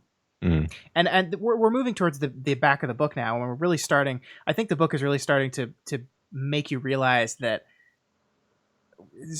bad stuff's going on, and our main character is kind of being convinced of something that maybe we should be worried about. But you're still kind of like, maybe the shadow is trying to stop her from finding the Well of Ascension, not trying to make it so she does, right? Yeah, I mean, and that's great. That's, even as a seasoned fantasy reader, you're not sure, and you keep going back and forth, actually, moment to moment. Yeah. Especially toward the end, as Sazed is racing to the castle to try to either stop her or to tell her the instruction. You're like, okay, but on what level of the poison is in the cup in front of you are we at this point? Mm-hmm. And it turns out it's one more than everyone realized. Yeah. So the good guys lose, right? Mm-hmm. We're not there yet, though. Let's say goodbye to our buddy Zane first. Okay. Say goodbye to Billy Zane. So Zane, yeah, that's how I visualize him too. So Zane, thinking he's finally convinced Vin that she doesn't belong with Elend, asks her to go with him, and is rejected. I'm sorry, Vin whispered, slipping her hand free. I can't go with you. What? Zane asked. Why not? Vin shook her head, turning and walking back into the room. Tell me what it is, Zane said, tone rising. What is it about him that draws you? He isn't a great leader. He's not a warrior. He's no Allomancer or general. What is it about him? The answer came to her simply and easily. Make your decisions. I'll support you in them. He trusts me, she whispered. What? Zane asked incredulously. When I attacked Set, Vin said, the others thought I was acting irrationally, and they were right. But Elend told them I had a good reason, even if he didn't know what it was. So he's a fool, Zane said. When we spoke later, Vin continued, not looking at Zane, I was cold to him. I think he knew that I was trying to decide whether to stay with him or not. And he told me that he trusted my judgment. He'd support me if I chose to leave him. So he's also unappreciative, Zane said. Vin shook her head. No, he just loves me. I love you. Vin paused, looking at Zane. He looked angry, desperate even. I believe you. I still can't go with you. But why? Because it would require leaving Elend, she said. Even if I can't share his ideals, I can respect them. Even if I don't deserve him, I can be near him. I'm staying, Zane. If you love somebody, set them free, Scott. Mm-hmm. So I love this. First of all, mm-hmm. I love this. Like, the thing we didn't talk about, and then the nature of doing the show like this is we can't really show all the moments and beats throughout the book of them bonding and them and her feeling like how much easier it is to be with him than it is for her to be with Elend, right? It's so much more hard. It's so much more complicated. She feels so much less worth when she's with Elend than when she's with Zane. This is where she's home. This is where she's comfortable. This is who she's comfortable being, him. And therefore how important this moment of it is, that just like, no, even though it's hard, even though I feel like I don't deserve them, even though we want different things, he trusts me. He loves me. Yeah. And that makes all the difference in the world. And yeah. And she doesn't say this, but Zane is fostering the part of her that thinks of herself as a weapon. That's the way in which they connect and relate to each other. And that's like her dark side. She doesn't see it that way. It is just a fact about her that she is this deadly Mistborn, but he kind of turns it into a way of being rather than just like an ability that he has. Mm-hmm. He kind of has vibes of, the villain from Chronicle, where he's like, we're a higher form of life, basically. Yeah. Yeah, I mean, and this is just really good writing. I mean, Jay says they teared up a bit as we were reading it, and I think it's just because the writing is so impactful. So he's also unappreciative. No, he just loves me. Yeah. I love you. I love that, and I believe you. Yeah. I still can't go with you. Like, that's powerful. That's like, and you believe in that moment just like she does. I believe that Zane thinks he does love her. Yeah. Right. Yeah. That's why Zane is so tragic, is like, he's so desperate, and, it's like sad that, like, in this moment that he's losing this thing that he had so much hope. This is like kind of his last hope for some kind of positive future. Yeah. I mean, like, as they're fighting after this, like he's yelling at her, "You were supposed to save me. Like Yeah, you yeah. were supposed to save me. That's what you were supposed to do." And no, sorry. Yeah. So here's my question for you, going with what we know at the end of this book, though. What was the Mist Monster's plan with Zane? Because clearly we're supposed to think that the god that has been talking to him the whole time, confirmed by as he dies, he basically says, "I would never have you kill her, and you were never crazy." Like, as in, this is a real voice. This is really the Mist, whatever it is, talking to her, talking to him. So what was it trying to do here? Because, like, if she had agreed to go with him, they would have left the city together, right? And away from the well, right? I guess, but I mean, maybe not though, because they were going to come. Wasn't Straff going to take the city? No, he Yeah. wasn't actually. He didn't really care about the city. Yeah, I don't know, because the mist thing does then beckon her to go back to the well. Yeah. I almost wonder if there's like, no, never mind. I was gonna say, I was like, at a certain point in the story, I was like, are there two different entities that are controlling the mist at different times? One of them is malevolent, one of them is benevolent, and they're actually giving mixed signals, and that's Yeah. where some of the conclusion is coming from. But I don't think that's a necessary hypothesis. I think it is all just evil tricking them. I do think it is, yes, but I that thought popped into my head as I was reading. Maybe like there is a force pushing Vin towards her path, the good path, but there is a force pushing pushing Zane towards the path to fuck with her. Yeah. So okay, so yeah, because why would the evil force slash Elend the because whatever it was that slashed Elend wanted her to take the power for herself rather than let it go, right? Yeah, I mean, it seems that's that.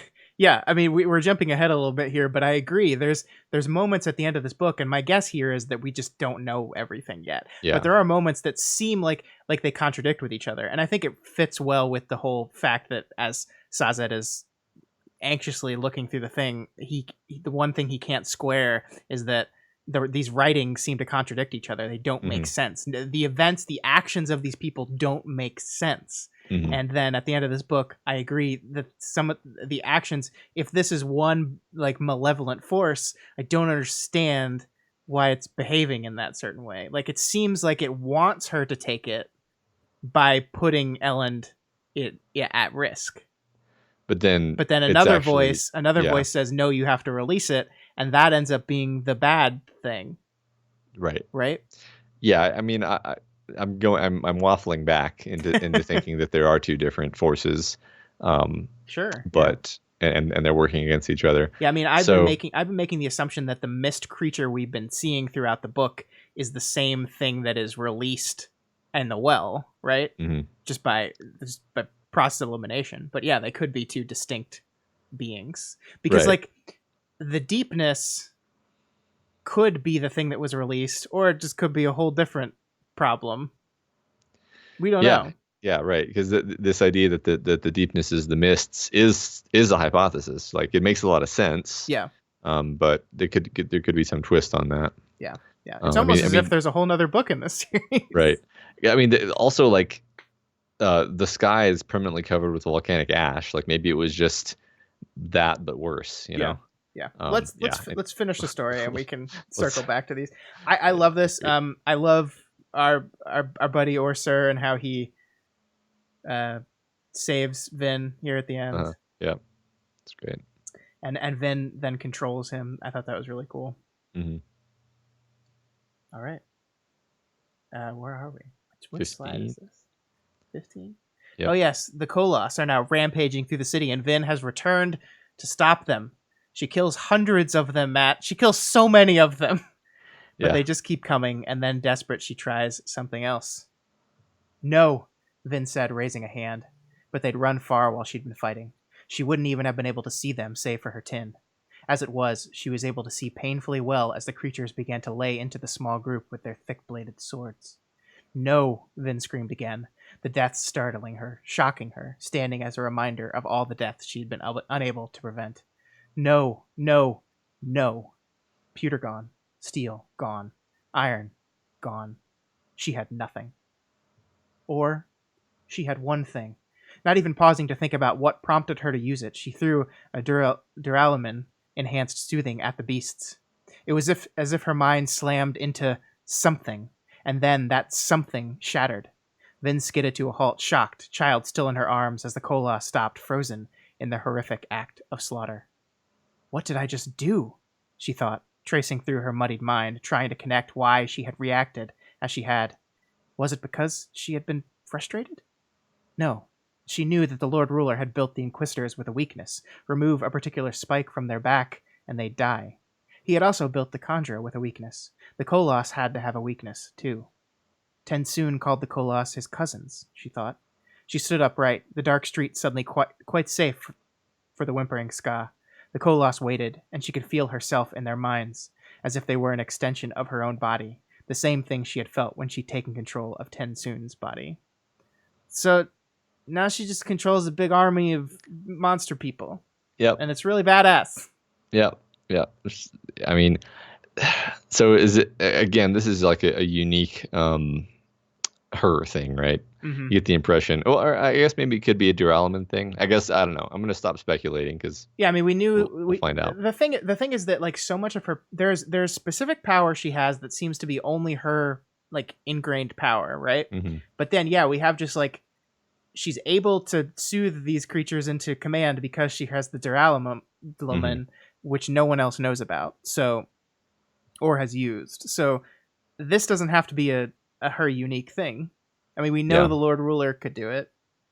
And also, like, one thing Tensoon says is like you're strong like the Mistborns of old, or something like that. Right. Yeah. As if Mistborn used to be stronger, and then they. I mean, it makes sense. The Lord Ruler seems to want to have like bred the power out of his subjects. So maybe he actually did, and she's just like a throwback or something. Sure. I think there's going to be some Hero of Ages mysteries. Yep. Yeah, the whole Koloss thing is a great like Helm's Deep moment. We lose a lot of beloved characters. It's pretty sad, actually. Yeah, Clubs dies, right? And Doxson dies. I don't remember. Breeze survives. Breeze survives, Ham but he's survives. Yeah, Breeze is like fucked up. Poor Breeze. Yeah. I didn't pull a Breeze point of view slide, but I really loved Breeze's whole kind of like speech on soothing. Yeah, and the moment when they're like he was in here hiding, but he was actually still helping the battle from within here. That was amazing. Yeah, like the thing about action scenes is I don't tend to pull them because I just don't know what to say about them other than, man, this is awesome. Yeah. But the action, I think, in this book is really well written. I think it's really engaging. It's fun to read. It's kind of great seeing these characters, pushed up against the wall and how they all react in heroic ways. Even the ones that don't feel they react heroically. It's really great. Yeah. And a lot of her sparring sessions with Zane, I think, were really fun, where they're doing, what was it exactly, where he does something where it launches away all of the metal that she was counting on being able to use to land, and she has to think of some clever way of not falling to her death. Yeah. But the fun stuff like that, where you just know that Sanderson was, eating lunch or whatever, and it was like, oh yeah, I could do this, right? Yeah. Well, we also have this part with Zane we didn't talk about, but it was in one of the slides we didn't talk about, where he seemingly has more precise control, because we see over and over again that Vin says allomancy is kind of like an on, it's like an on or off switch, right? There's no little bit. It's so use it or don't use it. But he uses it with more control, like the whole thing he does where he's able to push with just the right strength to hover, which is something she can't do.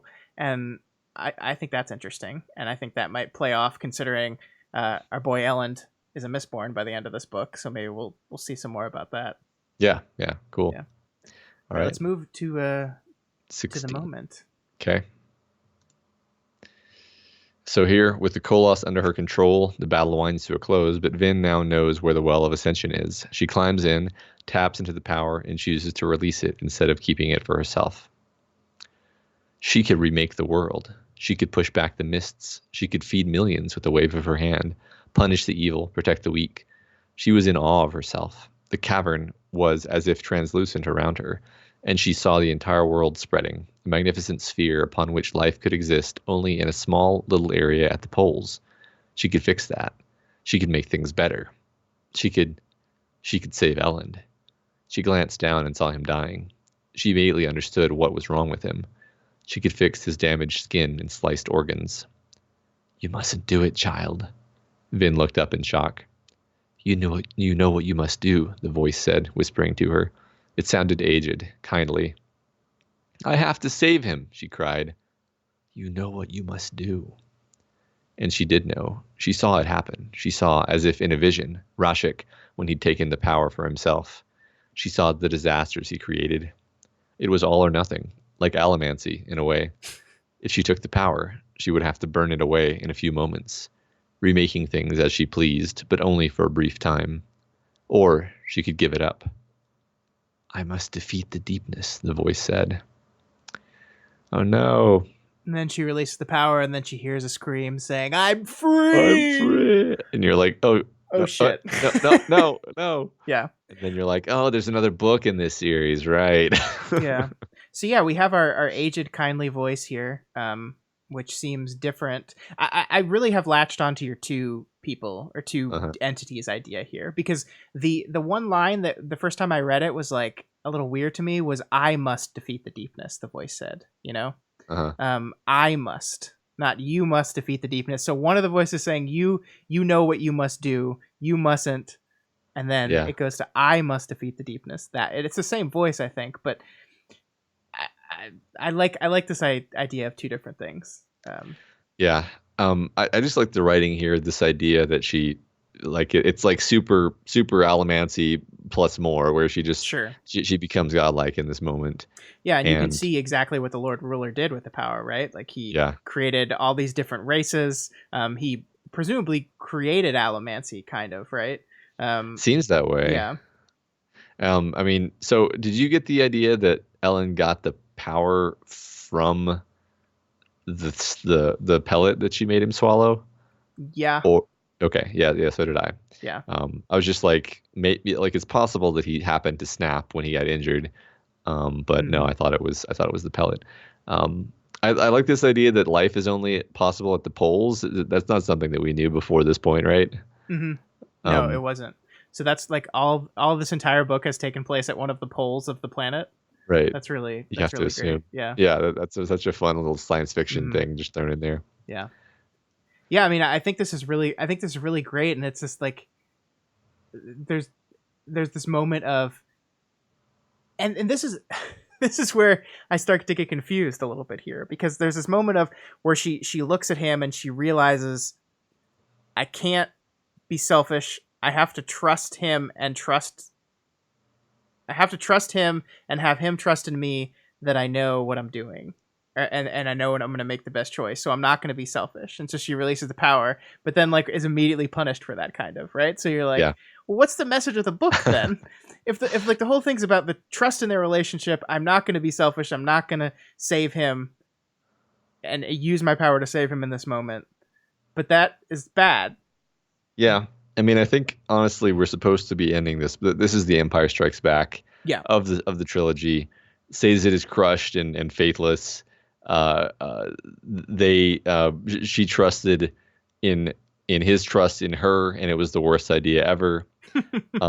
So I don't think that's saying like therefore don't trust people and faith agree. Is terrible. It's just like that's where we're ending this book. Yeah. I mean, and the other thing I love about this though is that clearly, based on what we know, the Lord Ruler walked into this thing and didn't release the power and kept it for himself instead of releasing it, which kept whatever was imprisoned there free. But also we know what happens in that eventuality too, right? Because he didn't like become a great, wonderful person, and he kept order in the world, but at what cost? Right. I mean, like just naively, it seems like the options were either perpetuate this cycle of like some person taking control of the Well of Ascension and Yeah. remaking the world, and sometimes that's going to be a horrible monster, and sometimes it's going to be a decent person, or release the power, which presumably you only get to do once, and then it's bad. I don't know. This is all theory. I have no idea. Sure. Yeah. It's kind of like the Lich King, right? There's always got to be one. It's So got to always be a got to Lich be a King. Lich King. Yep. Yep. Cool. All right, let's finish the book. Sazed made his way down the steps, through the torture chamber, and finally into the small rock room he'd visited on his first trip to the conventicle so many weeks before. He dropped his pack on the ground, working it open with tired fingers, then looked up at the large steel plate. Quan's final words stared back at him. Sazed knelt, pulling a carefully tied portfolio from his pack. He undid the string, and then removed his original rubbing, made in this very room months before. He recognized his own fingerprints on the thin paper, knew the strokes of charcoal to be his own. He recognized the smudges he had made. With growing nervousness, he held up the rubbing and slapped it against the steel plate on the wall. And the two did not match. Sazed stepped back, uncertain what to think now that his suspicions had been confirmed. The rubbing slipped limply from his fingers, and his eyes found the sentence at the end of the plate. The last sentence, the one that the mist spirit had ripped free time and time again. The original one on the steel plate was different from the one Sazed had written and studied. Alendi must not reach the Well of Ascension, Quan's ancient words read, for he must not be allowed to release the thing that is imprisoned there. Sazed sat down quietly. It was all a lie, he thought numbly. The religion of the Terrace people, the thing Keeper spent millennia searching for, trying to understand, was a lie. The so-called prophecies, the hero of agers, a fabrication, a trick. Well, fuck! Yeah. So I think I think that one entity kept altering their notes to say release the thing, and the other entity kept ripping it off and trying to destroy it. That's wonderful. I love that. That's Mike. And then finally he found one of the ripped off pieces, right? And that's yeah. I think that's what it was. Okay. Because one of the things I'm having trouble squaring is the mist, right? Mm-hmm. So like the mist throughout the first book, we're led to believe the mist is good, right? The mist is where Vin is at most home. She gets power from it. And then in the second book, suddenly the mist starts killing people, and we're like, oh no, the mist is actually the deepness. I think the mist is going to be maybe the good thing at the end of this. I don't know. Yeah, or maybe more like it's the medium through which these supernatural forces act, and it can be good and it can be bad. Yeah. I don't know. Interesting though. So I love it. I love this. Oh yeah, we didn't talk about that. It was a small part of the book, but I really love the part where Sazed is walking through this conventicle the first time, and he's narrating it to himself as he goes. I was like, oh, this is some great just I don't know what the genre is exactly. It just really tickled a good spot for me. I marked that to pull it, and I just ran out of slide space. But I agree. I thought that was really cool because it's like I want to do some exposition here. How do I do that? It's like, well, our guy has to say this stuff out loud, and I like how Marsha's initial reaction to it is like, what are you doing? Yeah. It's like, no, trust me, I have to do this. It's how my power works. Yeah. Yeah, no, I mean, I think it's fair. Like there wouldn't have been much to say about it other than I love this. This is fun. Yeah. But again, I'm going to reiterate my theory that the Sazed in this moment is convinced that his entire religion, his entire purpose for existence, was all just part of this whole fabrication, this whole lie, this whole trick. And I don't believe that is the case. I believe whatever this entity is took advantage of that, and that's kind of what a lot of the book is showing you, right? How people take advantage of belief, people take advantage of systems of power like faith, like hope, like religion, to use them to their own gains. And I think that's exactly what's happening here. Yeah, I think you're right. I mean, it works with the themes really well. Mm-hmm. Yeah, so that's our last slide. So let's just hang out a bit Yeah. and just talk about the book with the folks in the chat channels. We got a lot of spoilered black text down in the book club channels. People are not are basically talking about the next book, I guess. Yeah. I can only assume. I want to Um, click it, but I can't. I can't click them. But yeah, I mean, overall, like I love this conversation we had because this has really. I love your two. I had kind of brought up in my head and dismissed the two different entities theory, but the more I think about it, the more I like it. It seems to resolve every confusion I had with the end of the book in a way that is like satisfying that this is going to be answered, but not just like this seems to contradict itself. What's going on there? Type of thing. mhm. Yeah, and also just having that theory doesn't like unlock everything and make it simple. Like No, we no, still need to yeah. know a lot more.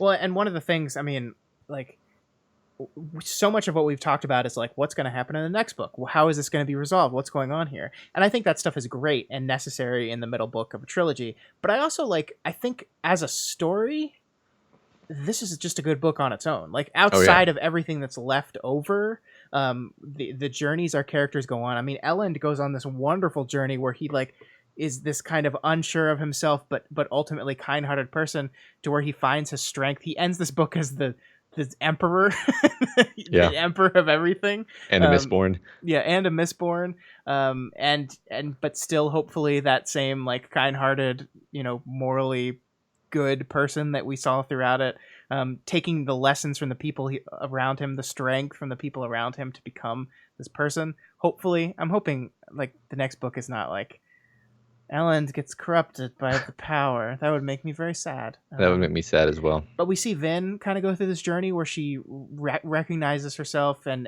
kind of comes to understand herself on a very important level, that she is who she wants to be and not just who this one other person thinks she is. We have all of Kelsier's former crew, the ones that survive at least. Like the ones that don't survive learn to be proud of what they did and to fight for it, even if it seems like it's all for nothing. Yeah, it seems like they get little arcs. Mm-hmm. It's satisfying. Everyone who dies while you are sad, you don't you feel like it was earned and appropriate. Yeah, yeah. I mean, I think it's definitely sad. Like I don't want clubs to die, but I think like I don't know. I love clubs. Yeah, yeah. It makes me wonder who the POVs are going to be for the next book. Yeah, you're right. I guess I assume Vin, I assume Elend, I Mm-hmm. assume Sazed, but I wonder who else. Yeah. Are they going Or to introduce some new characters? I think yeah, one of our POVs is definitely going to be this monstrous force that was released, right? Which I hope we get a name for because yeah, I don't know what to call it. yeah. I bet we learn more about the Colossus just because it seems like there were so many moments of like begging the question, or I don't know if that's the right expression, just like, uh, okay, so they go apeshit and kill each other, and then they give an explanation for why they did it, and the others expect the explanation. What's the deal with this? Mm-hmm. One of them says, "We are not Colossus, we are human." Okay, what's going on there? Mm-hmm. Um, I'm sure it's going to be explained to us. I think you're right. Yeah, that's a good point, Jay. We didn't. No, Kirkusan, I do not do not want you to tell me anything. Um, Tindwyl's death got to me too, and I think Tindwyl is a character we didn't talk. We talked about her presence in the story and the great role she plays in it, but we didn't talk about her arc very much. Which is this person that like is very much in the camp of we shouldn't get involved. Like at one point, she almost leaves the city, saying she's going to go talk to the other kings to help them be better kings too, because she's so concerned with staying neutral, staying uninvolved. And then by the end of the book, she dies fighting to save the city. She gets involved through her relationship and her love of Sazed and her realization of what is important and what is worth fighting for. That happened. So. Hmm. Yeah, I mean, her story is so tragic. Oh God, yeah, we didn't even talk about her horrible backstory of. Yeah, it's Oh like my the goodness, the yeah, worst thing. Yeah, it's this um, monstrous empire. yeah, So yeah, seriously. even if things are bad right now, still better than being part of the Lord Ruler's bullshit. Yep. Hopefully, unless all human life dies. Well, yeah, that's always a possibility. I do like how, like, the first book, Lord Ruler was the curse, and now in this book they still use it, but it's kind of the use of it is kind of going down, and we have characters comment on like, I really need to stop using that because Yeah, he's gone now. that's funny. Yeah. I like Oh, that. I want to make another mini prediction, which is that like, the what are the shapeshifters called? The Kandra? The Kandra. The Kandra prophecies are also being modified. So the Sure. prophecy that all the humans are going to die has somehow like been twisted and maybe has some truth in it. But Ev is asking, can we talk about Marsh? Yeah. Let's talk about Marsh. Let's talk about Marsh. Because Marsh is like clearly still Marsh, but is being controlled and compelled, and he's trying to fight it but unsuccessfully. Yeah, I thought that was so tragic. Where he's like, I'm so sorry. He's apologizing to Sazed as he stops him. Yeah, that's rough. Poor Marsh. Yeah, poor Marsh. He became this monster for the good of the fight against the Empire, and now it's like ripping him apart.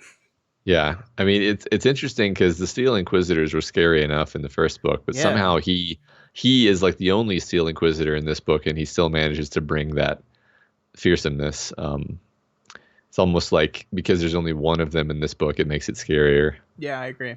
And his fight with Sazed is very brutal and painful. It is. I wish we could have talked about that a little. I wish I could have pulled a slide on that.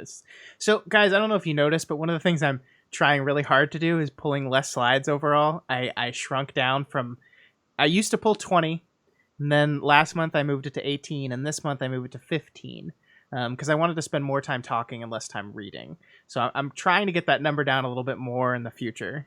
I think 12 would be a pretty good sweet spot on number of slides to pull, just so we can talk more and read less. That's the goal. But yeah. that makes it very difficult to make choices on what to keep. Yeah, you've got to leave stuff out, and it's really hard to pull the exact slides that happen to cover like 3 different things that you want to talk about, obviously. Right, yeah. But yeah, I thought that we got a good ratio of talking to reading this time. Yeah, I think so. So Kyrgyzstan, I was literally going to reference that meme. Kyrgyzstan says it's conservation of Inquisitive Jutsu. What is that? Explain. Well, conservation of ninjutsu is the meme that like one ninja opponent is scary and formidable, but if you're fighting 100 ninjas, then each of those ninjas is going to be really easy to dispatch. That's just how stories work. So if there's one Inquisitor, they're way scarier than if there's like 15. I gotcha. Yeah, thanks, Kyrgyzstan. I appreciate that. Yeah, we're going to try to get them down a little more. I mean, I like reading. I have fun reading the slides, and I think it's important to frame the conversation around slides in particular, but got to get these down. It still takes 2 hours to do this damn thing, no matter how many slides there are, so. Yep. Well, we're not getting a lot more questions, so should we? I am vaping, Bird. Water vape. Water vaping. Aren't we all vaping in a way? Okay. Shall we wrap it up, Scott? Yeah, let's wrap it up. Okay. All right. So next month, next month's gonna be a weird one, guys. For me, at least. For you, it's gonna be totally normal. Our book next month, chosen by our patrons, is The Black Company by Glenn Cook. It's book 1 of another trilogy because we just love those. Love those. Yep. Gotta do it. But next month's book, the book club will take place on Friday, September 27th. That is my birthday, and it is also the day after my week-long film festival that I go to every year. Last year, I tried to do the book club on that Friday anyway, and if you guys remember, you probably don't remember, but we had to push it back till Sunday night because it just didn't work out. So I was basically like, I'm not going to do that again. So instead of me being here, what you're going to get is Matt. Say hi, Matt. Hello, I'm going to be here. Yep. And also Elliot from Deep Impact and Media MD is going to sub in and take my spot on the book club. So next month it will be Matt and Elliot hosting the club. Hopefully, depending on what I'm doing that night, I will join the chat at least and say hi to you guys, because I'm still going to read the book and all that stuff. But Elliot will be here in my place, and it'll be them running it. So be a little different, but I think change is good. So yeah, look forward to that. Change things up. And yeah, we hope you do join us in the chat, Scott. Provide us with your insight. Sure. All right. So if you have any questions, comments, or anything you want to talk about this book, you want to maybe, one of the things we ask you guys to do, and not many people do it that often, but if you have a specific thing, if you've read the book club book or you're reading the book club book and you want us to talk about something specific on the show, I mean, the easiest way to do that is just chat with us while we're doing the book club. But if you want to send us some stuff beforehand and point us in certain directions so we can kind of lead the conversation around that, reach out to us. Send us an email at doofmedia@gmail.com and let us know, like, I was reading Black Company, I had a thought about this thing, I think this would be fun to talk about. If you send that to us, that helps us like identify a thing to pull a slide on, or just make a note to talk about it. So if you want to do that, go for it. Yeah. All right, guys, thank you so much for those of you that tuned in live. Great conversations as always. I really love chatting with you guys live. If you are listening on the audiobook, as I say every month, maybe come hang out live next time. I think it's a lot of fun. I really do. And I think it works better the more people that are there. So Absolutely. Yeah. It's great to interact with everybody who's actually here.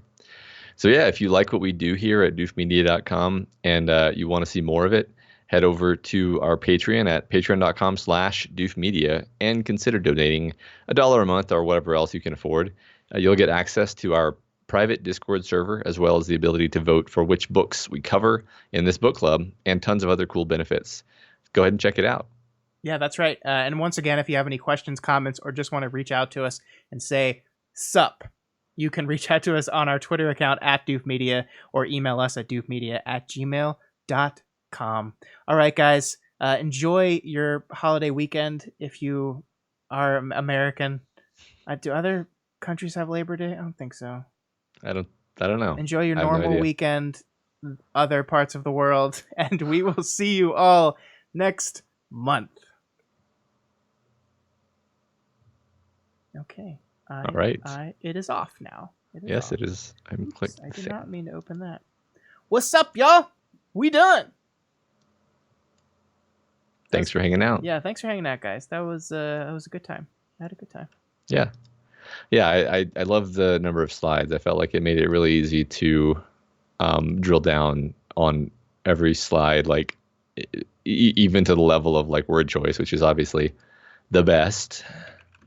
Oh yeah, Florida. I hope if any of you guys are in Florida, please be careful. Yeah. I only know about that through Twitter. So there's a hurricane. There is a hurricane. Well, be careful. It is a Category 4. It is scary. Yeah. God, I love this book. I had so much fun reading this book. Yeah, I'm seriously excited about the next one. Yeah, I am too. We didn't put it on the vote this month because, first of all, I'm not going to be here, and second, and Elliot had not read either of the two Mistborn books, so we didn't want to sub him in and then make him read 3 books in a month. Right. Because we kind of figured the second we put it on as an option for the poll, it's probably going to win because you guys really like Brandon Sanderson, and I get why. So. Yeah. It's okay, Kyrgyzstan. I think it's fine. Walls of text are great. I do a wall of sound text. Wait, what? Yeah, I mean, honestly, I've had kind of a less than good opinion of Sanderson because I don't think it would have been possible to end the Wheel of Time series in a way that fully satisfied me, and so it wasn't really fair to blame him for it, but I did. But now this book has certainly won me over to Camp Sanderson, and I'm actually excited to read, the Way of Kings books at some point. Yeah. Those are definitely on my list too. I mean, like, here's when I read Mistborn, I was like, okay, I'm gonna finish this trilogy because I'm curious, and then I might try the what is the name of that? Stormlight Chronicles is the name Stormlight, of it, yeah. yeah. And I would try that one. Now I'm like, I want to read everything. I want to read everything he's written. I really do. I enjoy it a lot. So, I'm gonna. How many books is Stormlight gonna be? Man, this dude writes a fucking lot. Matt, I have so many books to read. It's crazy. Yeah, you should just get a obscenely long commute and then start listening to audiobooks. I can't do it, man. I can't do it. I can't do audiobooks. So I'm finishing up Misery tonight, my next Stephen King book on my Stephen King list. Then I gotta read this book next because I just want to. And then Stephen King has a new book coming out on Tuesday. Really? Yep. What is that one? It's called The Institute. Okay. 10 books? That's too many books! I gotta read all the Expanse books too, and that's like 10. Yeah, those are short though. Well, Sandersons are not short. Yeah, I mean that's true. But look now I have to start reading The Dark Tower again because we're really close to that. So I need to make sure that I've read it recently before I start planning it. And I wanted to read all the Stephen King books before I started The Dark Tower. So look at this. Look at this. I'm putting this on the screen. Can you see it? Can you see it? You can kind of see it. So I'm trying to read all the Stephen King books again. And wait, let me put this up here. Wait, no. Wait. Never mind. It's being difficult. The point is, I started reading all of Stephen King to read all of Stephen King back at the end of 2017, and I'm 32% through his book. I've read so many books, and I'm 32%. I love your spreadsheet so much. Well, I'm a spreadsheet person. So. I do know that. So am I. It's freaking ridiculous. Look at this. 32.39%. The fuck? Stop writing so much, authors. How dare you? A lot of Sanderson puns in the chat today. Mistborn's pretty short by Sanders. It's a 700-page book. Guys, I don't have all the time in the world over here, okay? All right, everybody. Yeah, I think we're going to take off. Thanks, Corona. Thanks for listening. Sorry we're slow to react to the Discord chat. I need to get better at that. Yeah. Have a good evening or afternoon or morning. Mm-hmm. Some of you live in weird places. What Matt means by weird places is not America, which is very American of you. Exactly. Oh my goodness. Okay, guys. Thanks for hanging out once again. We had a lot of fun, and hope you guys tune in next week and give Elliot a break. Be nice to Elliot. Be good to him. Matt'll keep you guys honest. Yeah, lay off. Yeah, and I'll be there in chat. Yeah, you'll be spotting. You'll be providing the energy. Making fun of his Australian accent. All right, guys. Catch you later. All right. Good night.